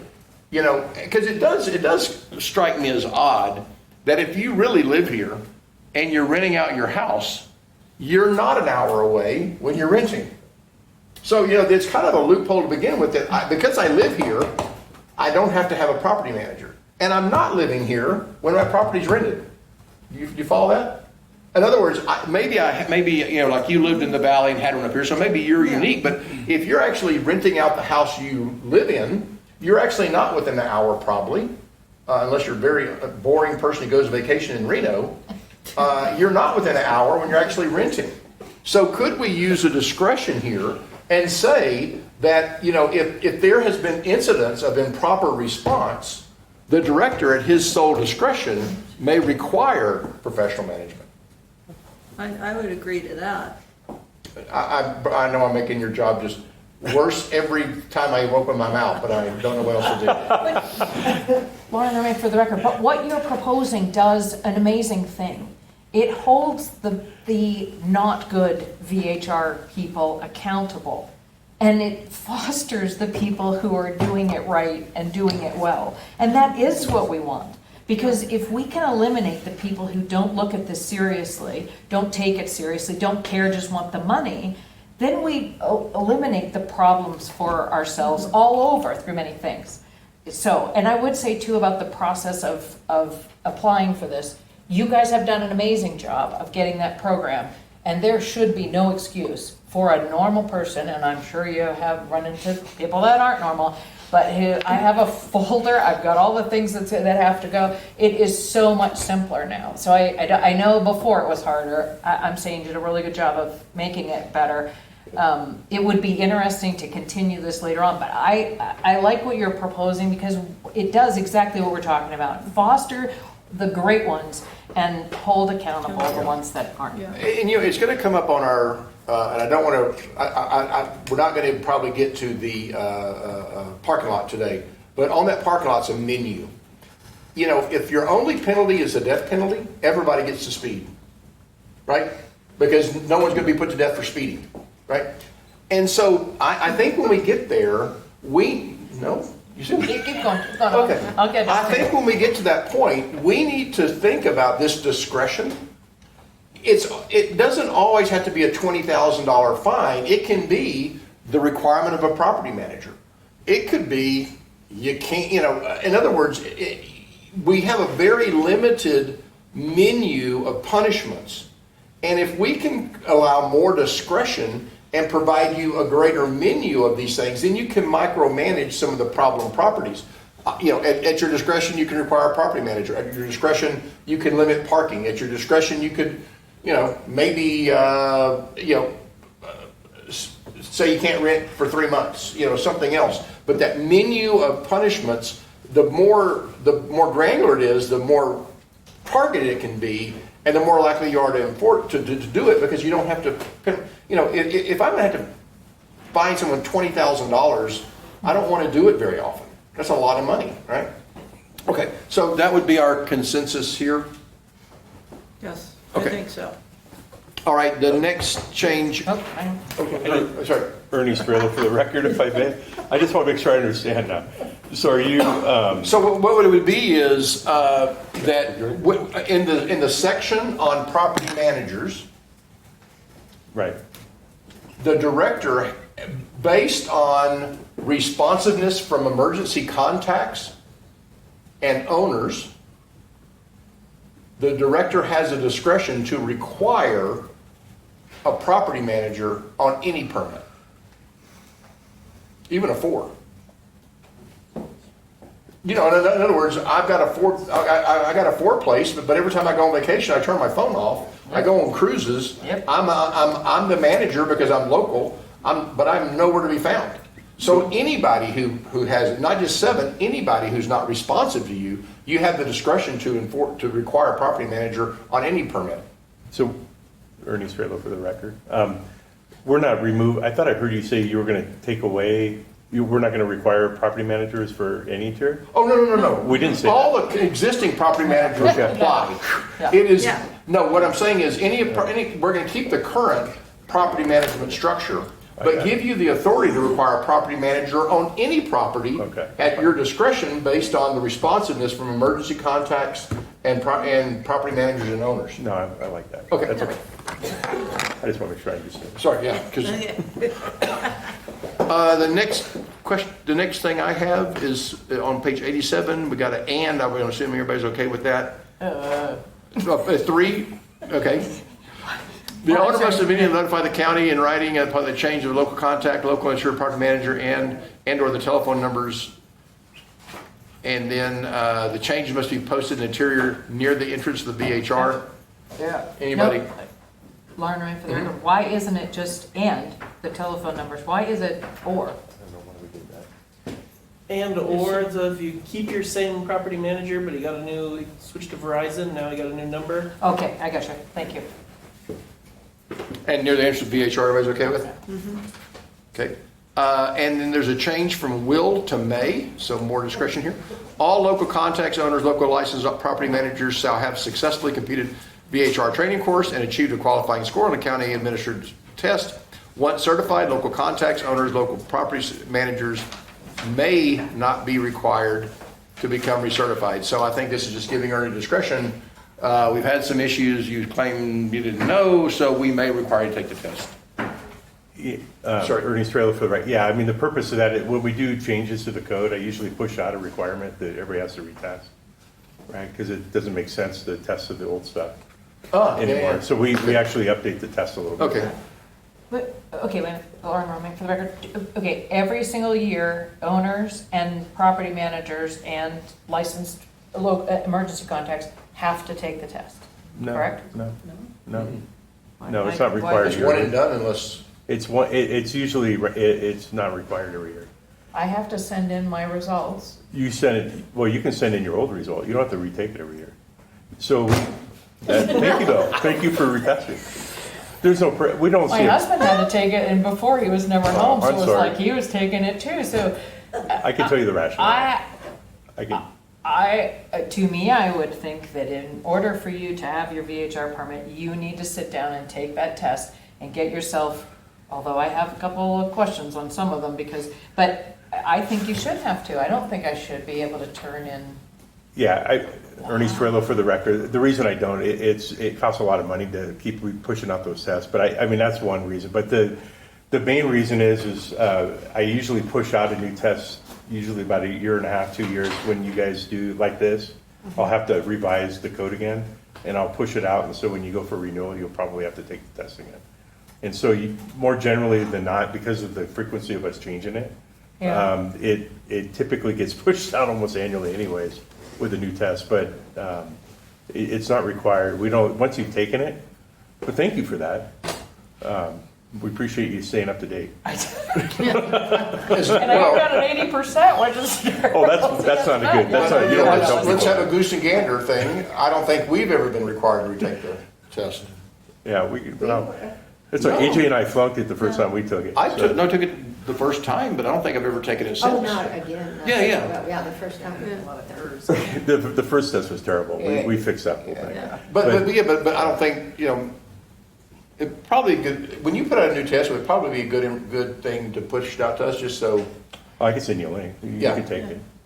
Lauren, for the record, I'm sorry, does it cost the county for us to take the test? Not- It's a link. We buy a packet Yeah. of tests, Yeah. like a amount, so we buy like 400 a year, and it's usually because we get a frequency of turnover for new contacts. permits and stuff, we kind of use Yeah. it for that. I'll buy a packet of 1,000 if I know we're gonna do like in 2023, where we just Right, okay. did the whole thing.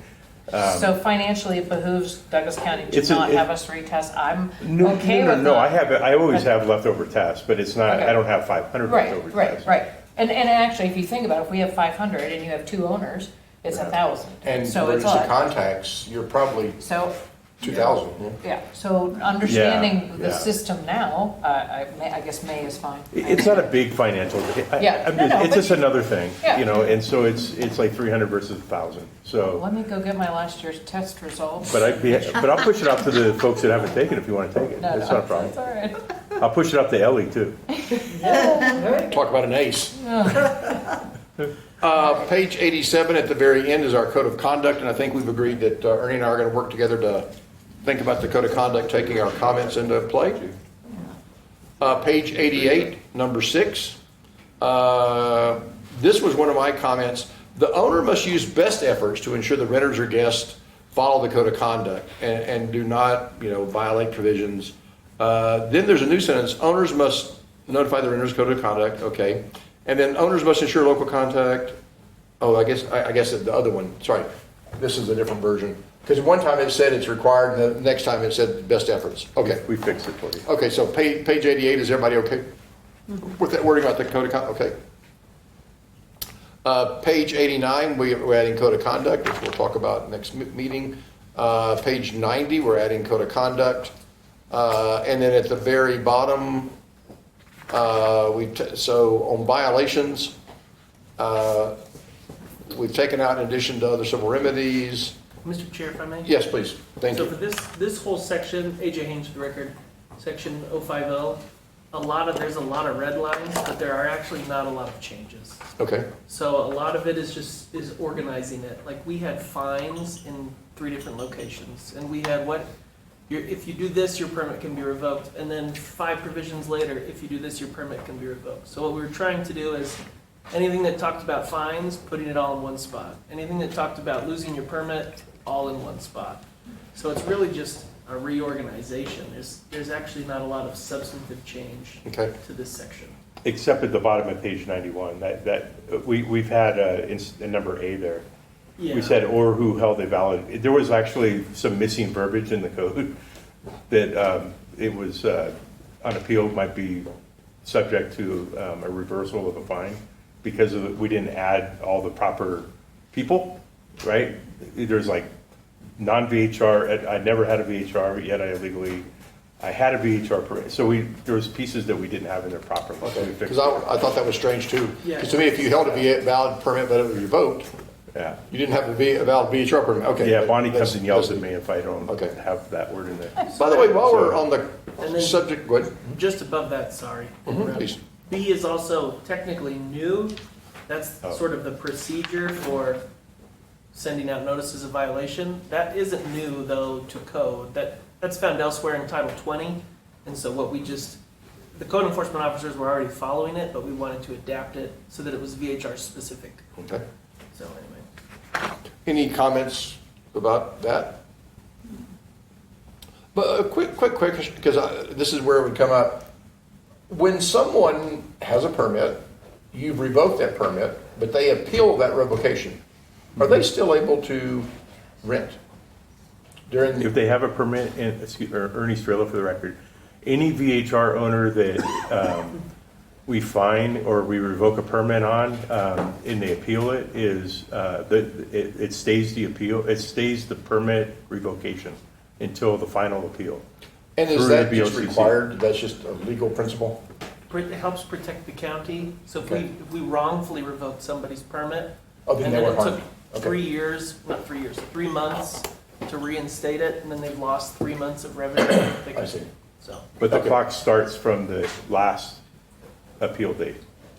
So Okay. we've had instances recently where it's gone through both boards, right? And it could be 6 months before the final decision's made. The clock starts at the final decision, not 6 months prior to that. Because my concern is, if I have a high-value VHR and you revoke my permit, it's worth it to appeal it till it's blue in the face, because I could get up to 6 months more Yeah. revenue. some people do that. If I may, I've had people tell me out here during your appeals that they're doing it that way. I have never heard that from them, but some of them are so weak. Some of the basis of the appeal was so strange that was my concern. And there's nothing we can do to make them expunge the revenues if they don't appeal? Okay. I wouldn't recommend it. Okay. We pull our hair out on that. All right. All right, Mr. Haynes, if you would, is the bottom of 92 the same thing and the top of 93, where you're just pulling things from different places, or do you talk about that? 92, are you talking about suspension or revocation? Yes.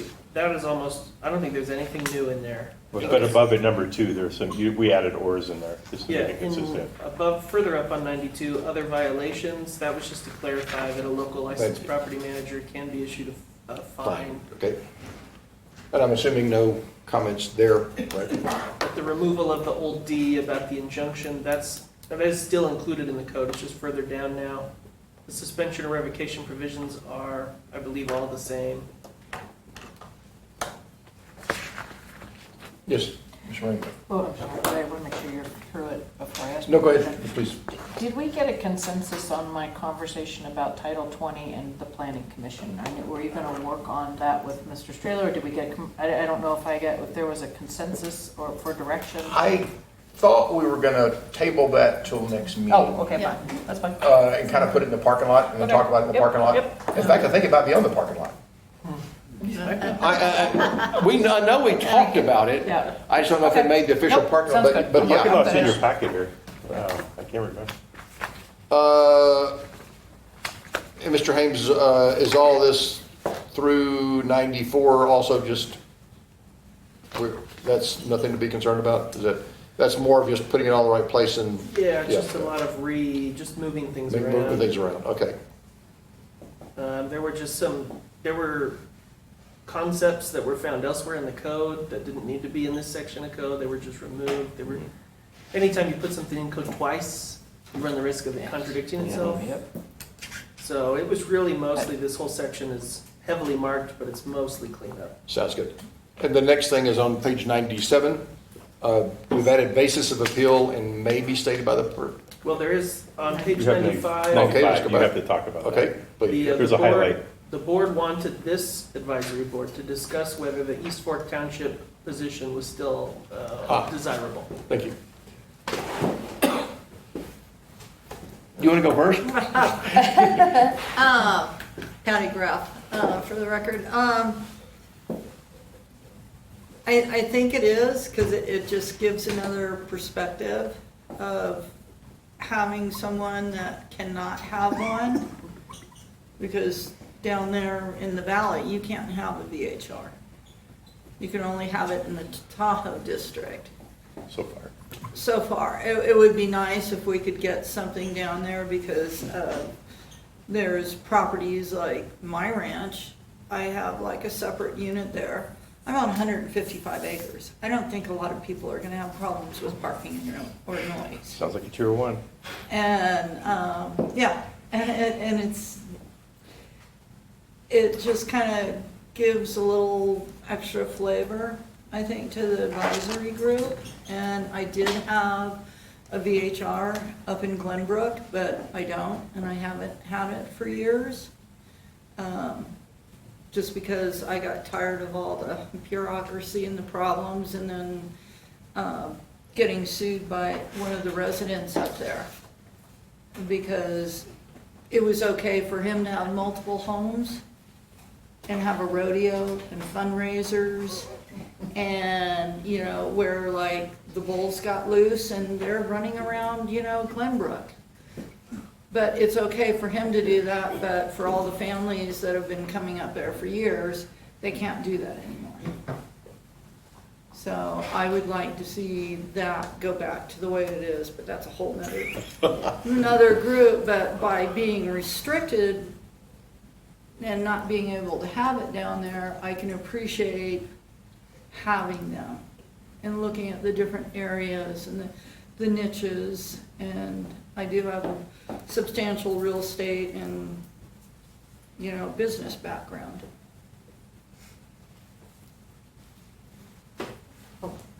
Lauren, go ahead. Lauren remain for the record.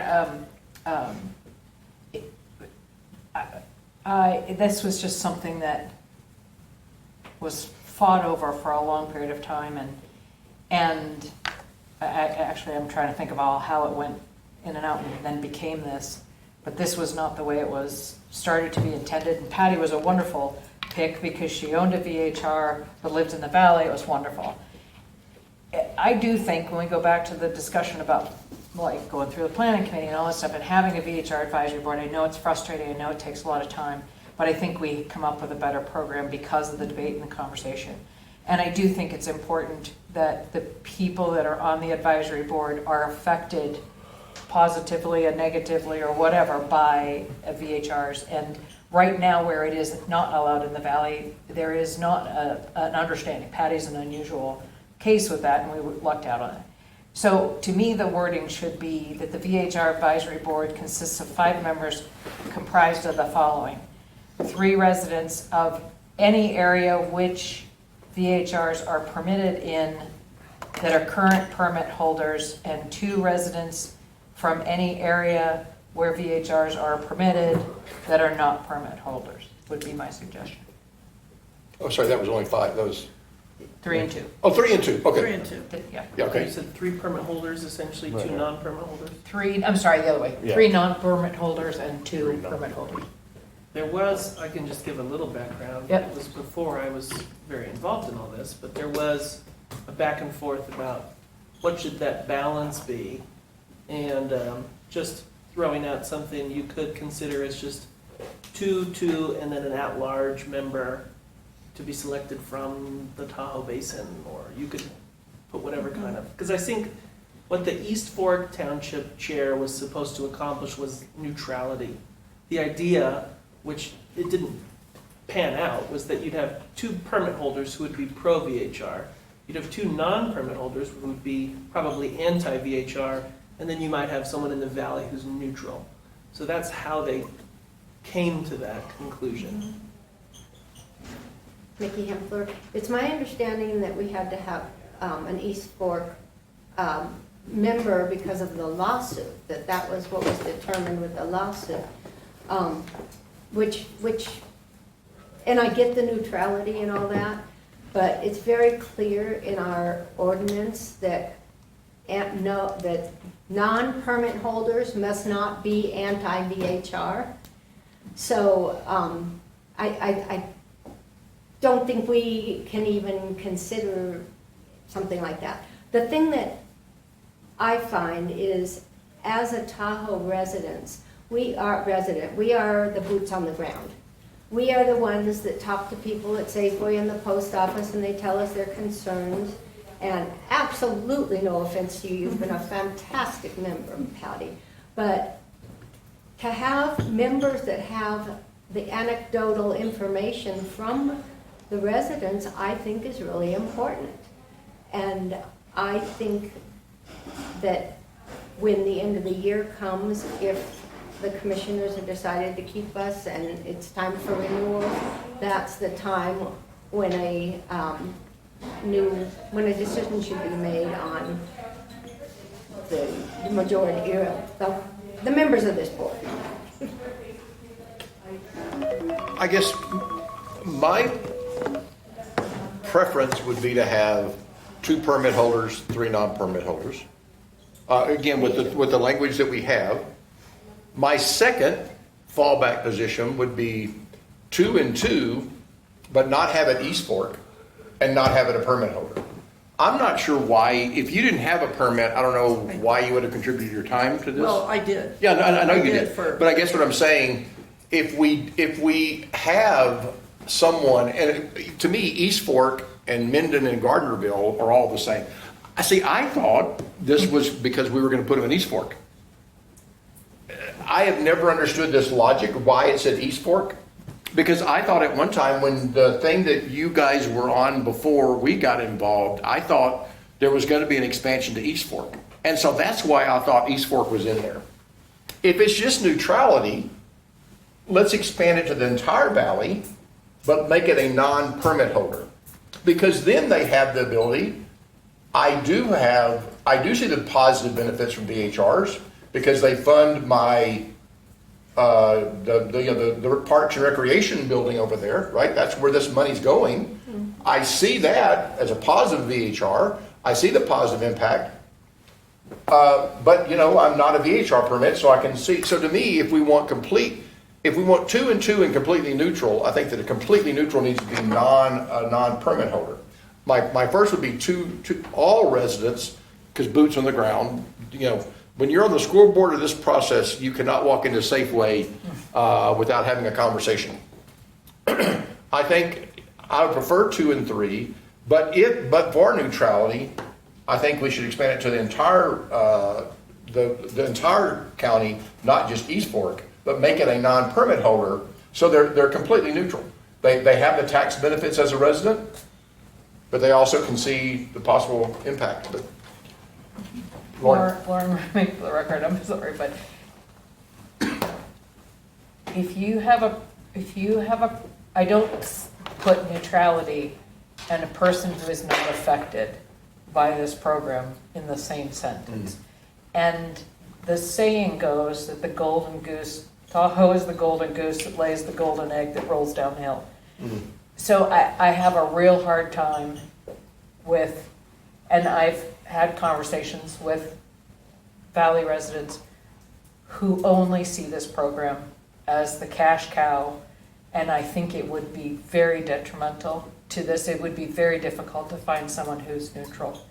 So I just feel like it's important to have people who are affected, who are more knowledgeable, and that's the reason why we have to have the advisory board, because it is important for us to have this. And I do think that a good balance, because I find it hilarious that Mickey and I on some of these topics, she's arguing for them, I'm arguing against them. And so I find that this is, hopefully it comes down to the Board of County Commissioners picking good people who understand the balance is important.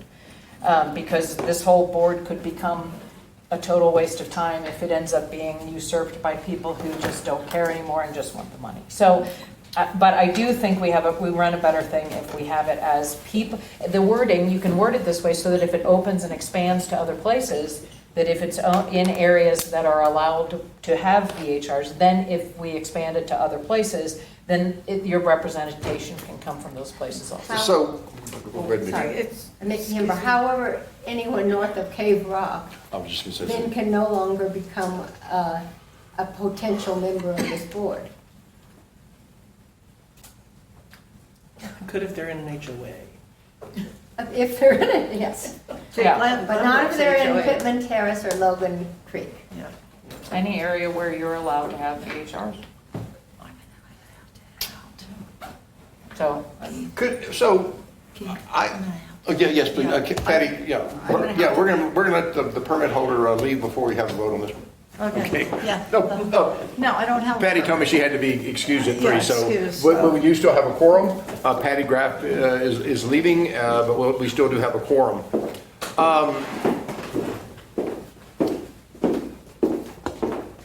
I guess there could be a situation we could put 2 options before the Board of County Commissioners, because we're not wordsmithing, we're not proposing this, but I think we could say that we were.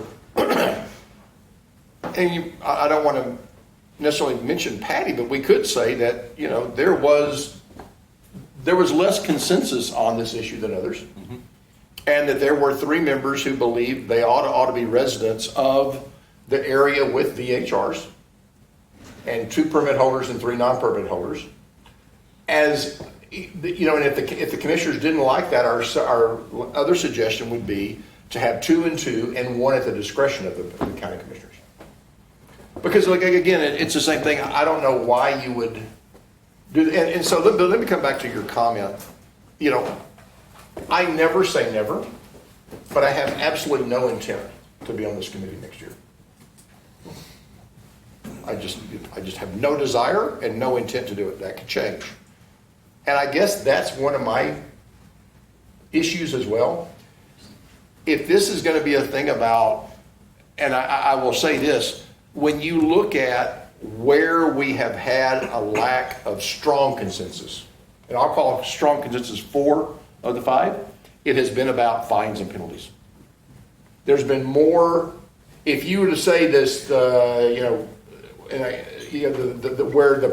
your alignment with the permit holder has been more indicative of where you fall, it has been in the fines process. And I'll exempt you from that someway. Okay? Yep. So this committee, when this thing has been running for 2 or 3 years, and there's not these code changes, it basically is getting together when there is that situation.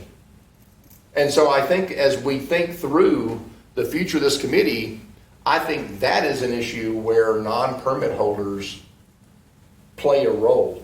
And so that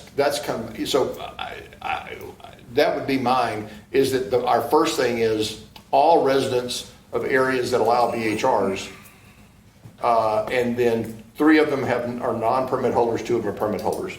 That'd be my first preference. My second would be 2 and 2, with the commission having an at-large. Can, Yeah, please. Lauren, to make for the record, can I talk you into just the first suggestion? Okay. Okay. It's my favorite. Okay. Disagree with that? Okay. Fine. That's our suggestion, and we're sticking to it. Okay. Page 97 at the top is, they added basis of appeals. The scope of such hearing shall be limited to any or all Fix the the... spelling. Sorry. Sorry, go ahead. Spelling? Oh, basis, yeah. Bases. We're playing some baseball. No, I think it's bases, it's plural. Oh, It is. I understand that, but the. University of Utah, There we go. Okay, thank you. EZU.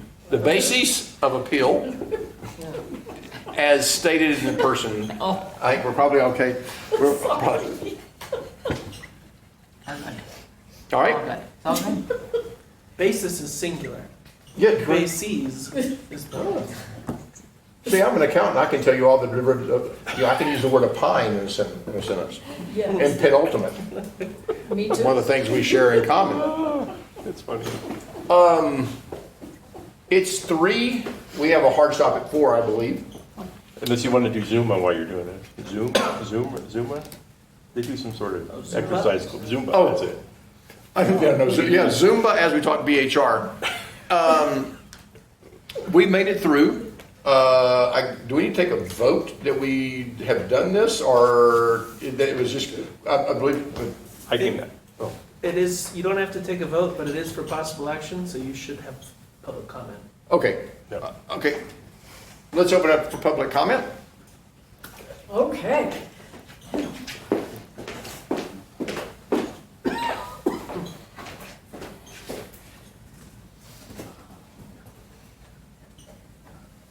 Hello, good afternoon again. I appreciate, again, everything that everybody has to go through to make a square peg fit in a round hole, because that's what we're doing here. I think the thing that resonated most with me today was what the planning commission's responsibilities are and are not, because you spend so much time as on-the-ground people, and we never see well, I shouldn't say never, we have seen a planning commissioner here before, but do they take the time to listen to what you're doing before they try to edit or make a change? And I think the Board of Commissioners need to determine that there is a finite change or changes that the Planning Commission can make based on interpretation of zoning text amendments and zoning map amendments, period. Not what you go through here. So there isn't a reason to dissolve this board if they stay in their lane. I don't know any other way to put it, because it doesn't make sense to me as a person that the specificity and clarity haven't been written into this prior to having these 3 entities which cause confusion. The Board of Commissioners are different. They are tasked with looking at everything at the master plan level for consistency. The Planning Commission is an advisory board just like you. If we wanted to get in the weeds some more, the valley right now, you have to have a special use permit for a bed and breakfast. If VHRs are initiated down there, Ernie did a great job. Mr. Straylow, I would like to thank you for the maps that you generated some time ago to show the locations where this would be applicable anyway. So when it's timely, And maybe it needs to be done before, if this is gonna be dissolved, for everybody in the county, a singular township, to understand that it should be looked at as a singular township. Tahoe, and you've heard, if you don't listen to meetings or don't see me, I've always said that Tahoe is the redheaded stepchild. And I'm a member of this community as one person who cares about Tahoe a lot. So I need this to go to a level that the board, and I will go before the board with exactly what I'm saying to you. So I will not pick on some of the other little things that I think should be, and thank you for bases. I appreciate like analyses. Thank you. All right, I want to go through the parking lot to get and I'm trying to find the email, one second. With the The parking lot? parking lot is in your packet. Yeah, sorry, I'm trying to get to the email that you sent. Just, it is page 99 of the packet. Yeah, it's a couple pages past it's on her screen there. Yeah, hold on a second. That's the one I had that was. Yeah, I want some instructions before we start this, is what I'm trying to get to. Got it. Okay, AJ sent us an email on May 2nd. It says, attached to the code. My takeaways from the BOCC meeting were as follows. Because as we go through this, I want to say, are we going to pull these out of the parking lot and have a conversation around them? Or are they something that isn't going to reach ears at the BOCC anyway? Yes. Ernie Strillo, just before you read that, so he sent that before I attached the actual minutes from the board meeting, Okay. what they said. Okay. So I excerpted all this of the conversation, word for word, right, and highlighted it for you. So I would recommend that you actually read this. AJ has a great memory, but he may have forgot the or nan or bases. Okay, so let me start. I think the critical part is the fourth paragraph there. I'm not interested in major revisions, and the revisions we've already discussed, good enough unless they feel super strongly about something that they also want to add, right?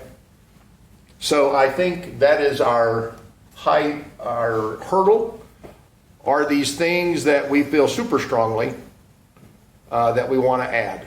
So kind of a consensus up or down on our next meeting. Distance between VHRs. At one time we had discussed the pros and cons, because it was not obvious after we started a conversation. Is it better to have all your VHRs in one location? So we thought this was a great idea. Then we thought, wait a minute, there's some downfalls to this. Do we believe discussing distance between VHRs is something we feel super strongly about and want to talk about? Lauren, I'm waiting for the record. So to me, there's a difference between feel strongly about and realize that it would take more time to actually come up with a solution that works. So I feel that we have an obligation to get back to the Board of County Commissioners the look of this, and I think that distance between VHRs is going to take way too long. Mickey? I think distance between VHRs is something that the director should handle because he's on the ground there too. So there's no consensus to discuss it. Yeah. VHR board makeup, I think we've had a conversation about that this time. Management company roles, we talked last time that people were having a de facto management company, but doing all the processes a management company you would think intuitively would do. Do we think we want to define a management company role? I don't. I don't remember the conversation about it, but so it's not my issue. Okay, perfect. So I also agree that we should not discuss it. We had a couple of where people, they had a management company to comply. Instead of going to 9, they had a management company, they didn't pay anything, except they were the management company, but they managed the company. They took the reservations themselves, they were the emergency contact themselves, they were fulfilling all that role. Okay, So then we had move suspensions, revocations to program, create guardrails. Does anybody remember what that is? No. Okay, I think that's, okay. Menu of penalties. I think it's interesting. I think it's something that we would postpone, let Ernie think about, because it's kind of like you have the ability to mandate someone get a property manager. Yeah. I think we ought to leave that up to you. Yeah, Ernie's Future good for the, code I enforcement. actually have a really nice table now. We were having a hard time formatting it for this. Oh, okay. So we can print out what we have if you Could want to we talk maybe about talk it. about that then? Could It's you up to say you. that and talk about that? Can we talk about Yeah, it I next don't meeting? know if it's current to what we just talked about, but it'll give you like a visual. of But we what- may think what of some we're things to thinking. put on it, yeah. VHRs in the valley. I'd love to talk about it, but I don't think now's the time. I agree. I think that might be the major thing they were saying they didn't want to talk about.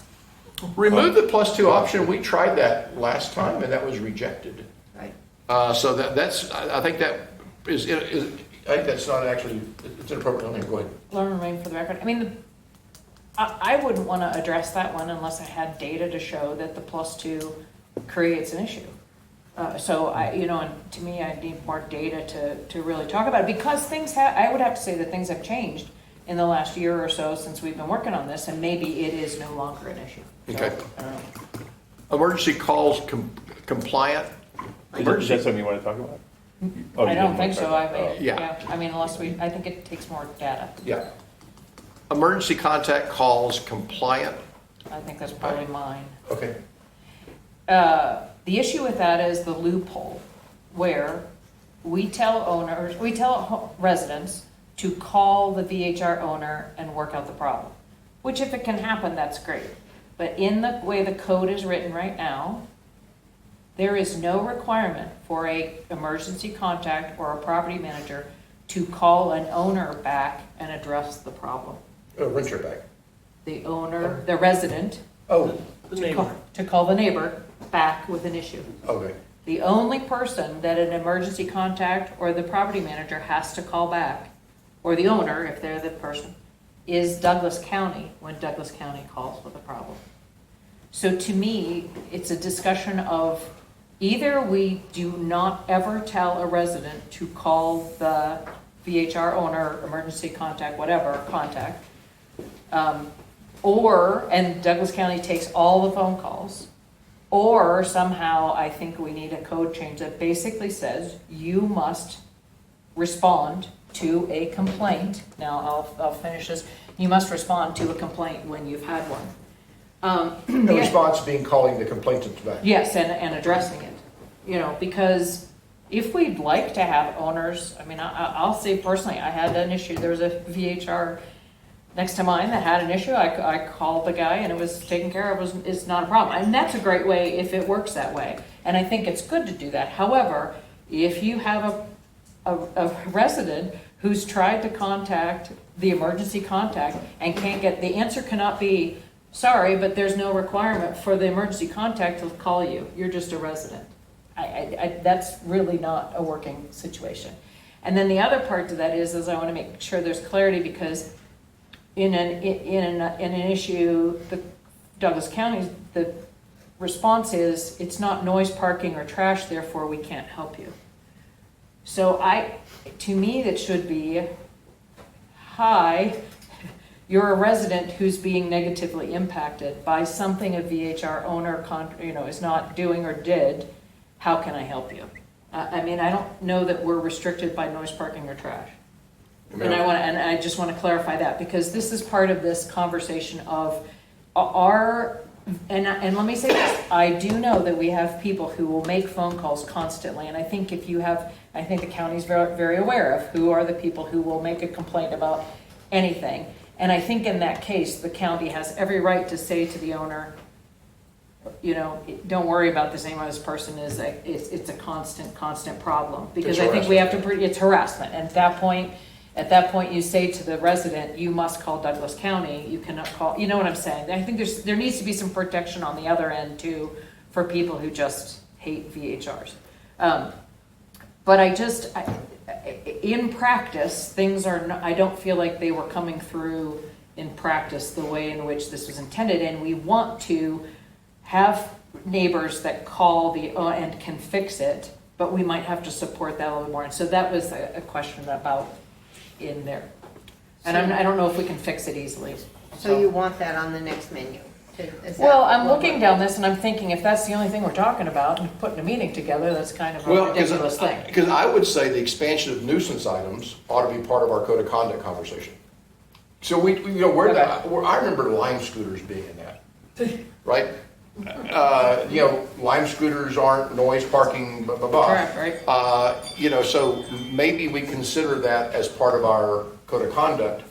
Maybe code of conduct is you don't leave lime scooters laying on the street.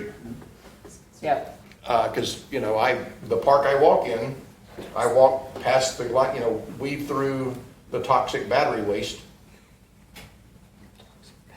Of the lime scooters? Yeah. Nope.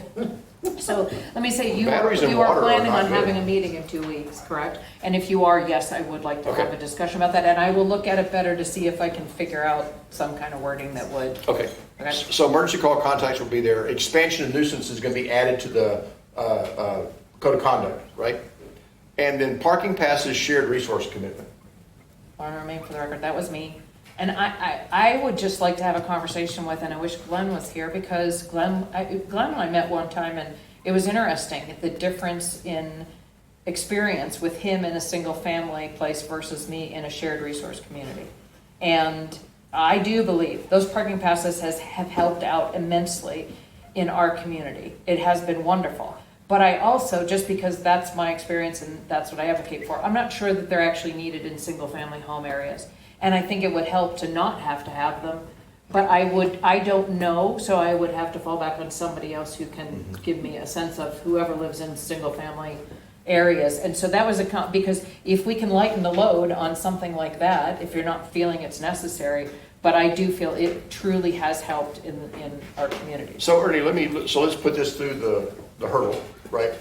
There's a feeling that parking passes are very beneficial in joint, what do we call it, shared resource communities. Condo associate, condo places, right? Because people are parking where everybody else should park. For Glenn, in a single family neighborhood, guess what? You're parking in the driveway. That it's just a burden that maybe we could relieve.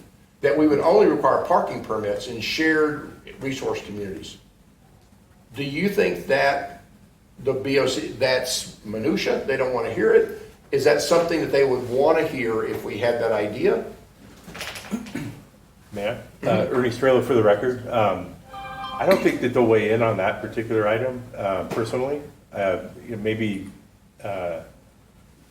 Commissioner Rice might say something because he lives up here, but I usually you mean parking like VHR parking passes, or are we talking Right. about? Yeah, because the issues with single family homes that I see from an enforcement standpoint are typically renters, a property that has an allowable four parking spots, and two of those cars happen to be on the street, and two in the driveway, when they should all be in the driveway, because that's how the parking diagram is. And then Michael gets involved and calls the emergency contact, and they fix it. It's not about the permit, it's usually about there should be parking in the driveway, right? And we get it moved. So to your point, I don't think in the single family homes, we have this issue. Or I haven't seen a lot of it, right? Should we discuss the potential of removing parking permits in single family housing, or does that not meet the threshold for what they want to see? Well, I think that's up to you. I mean, it's what if you feel it's compelling, then compelling is kind of what does that mean? Well, to me, it would be Right. nice to do something for VHR permit holders. Yeah, they'll just check the box on that, Lauren, remain for the record. I just was thinking, because of that conversation with Glenn, and it was just like, okay, I can understand there's a difference between those two types of communities and the experience that happens. And if you're finding that it's a royal pain to have that requirement in a single family and you don't feel it's necessary, then to me, we could alleviate that issue if it was. Yeah, I do And think so it if you're not and you're happy with it, I'm fine too. I mean, Ernie Strela, for the record, I would just say that if you want to alter that language and you feel I mean, from my perspective, I would remove it. I mean, I don't think it's useful. It's not helping me. It's not hurting me, but you know, we could take it out if we're not using it.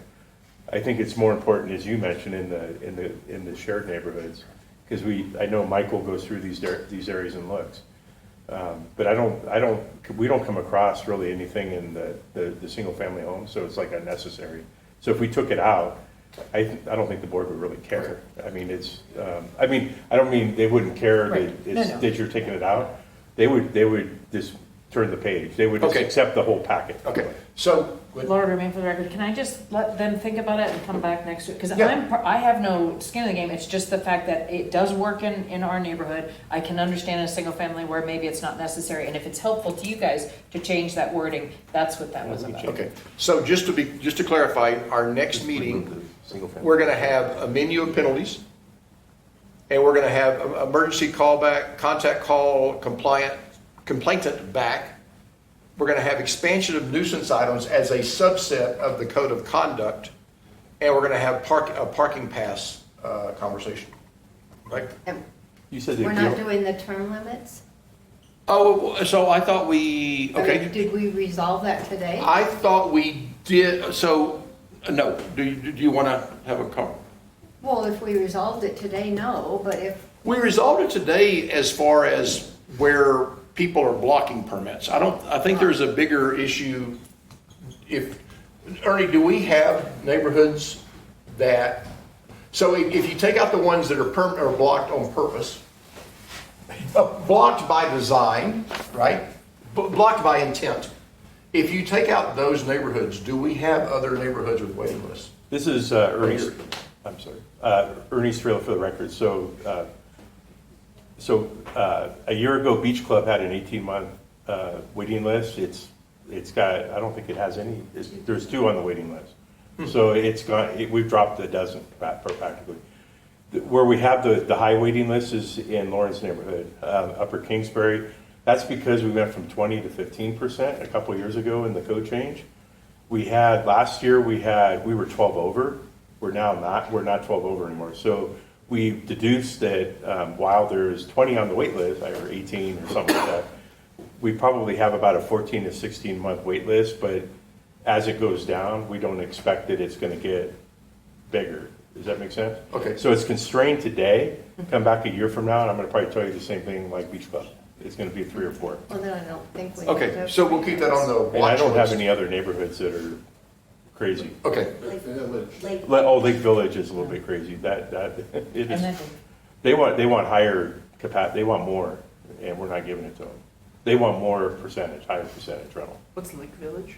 It's It's Pine Wild, he's talking, maybe. Lake Village is, yeah, by the Casa Colina, Sierra Colina. yeah, Lake Village is pretty crazy too. But that one does say it's pretty consistent. But that's I don't know. I guess there's a lot of VHRs. It's designed, I guess, like that. I don't know. I mean, it seems like the HOA and the people that most of the people, not everybody, but the majority indicate that this is, they should have more VHRs there. Not what I hear enough in your area, but it's like that in Lake Village. okay, so that would be our agenda for next time? Maybe Okay. that place. Okay, so public comment again for related to our agenda next time? I gotta beat a dead horse. Sorry? Am I the dead horse? I think that was, no, I'm sorry, so I just want to make sure formality, right? So we finished the code, we didn't take a vote, we had public comment. Now we've talked about our agenda for next time. It's we're doing an action, so we're going to have public comment again. If that's wrong, forgive me. I think it's all within the realm of item 1. Item 1 was a code Okay. discussion, and it was including the draft ordinance. We maybe took public comment a little early, and we continued that discussion in order to prepare for the next meeting, but I think it's fine to. We're going to allow public comment on this, and then we're going to have closing comment after that. Okay, I'm just gonna comment now, and I'll be done. I'm gonna beat the dead horse on the +2 for the very reason that it's a perception problem of timeshare versus a VHR. Timeshares are governed very differently than a VHR, and we've kind of merged that, and I would hate to see other items come in, like setting a precedent that this is more like a timeshare and VHRs are segregated. And then also, I think you might want to have a table that shows what Mr. Strelo has discretion over, so it is clearly understood that there are a lot of discretionary decisions that can be made by Mr. Strelo. Thank you. Thank you. That's not a bad idea. I like that idea, thank you. Because I think that's somewhat a little different from the menu of fines and penalties. Yeah, this is- I think that would be a great summarization. Let me make a note of that. Okay, May I offer a map too, Yes, and a graph. in a graph? any kind of pie chart or what you like I want best. one pie chart of how much you enjoy it and one pie chart of how much, how often you use it. And I'm laughing because he does ask me this.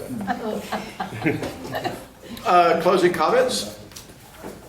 There being none, is there a motion to adjourn? So moved. Second. Second. All those in favor? Aye. Aye. No opposed? Thank you.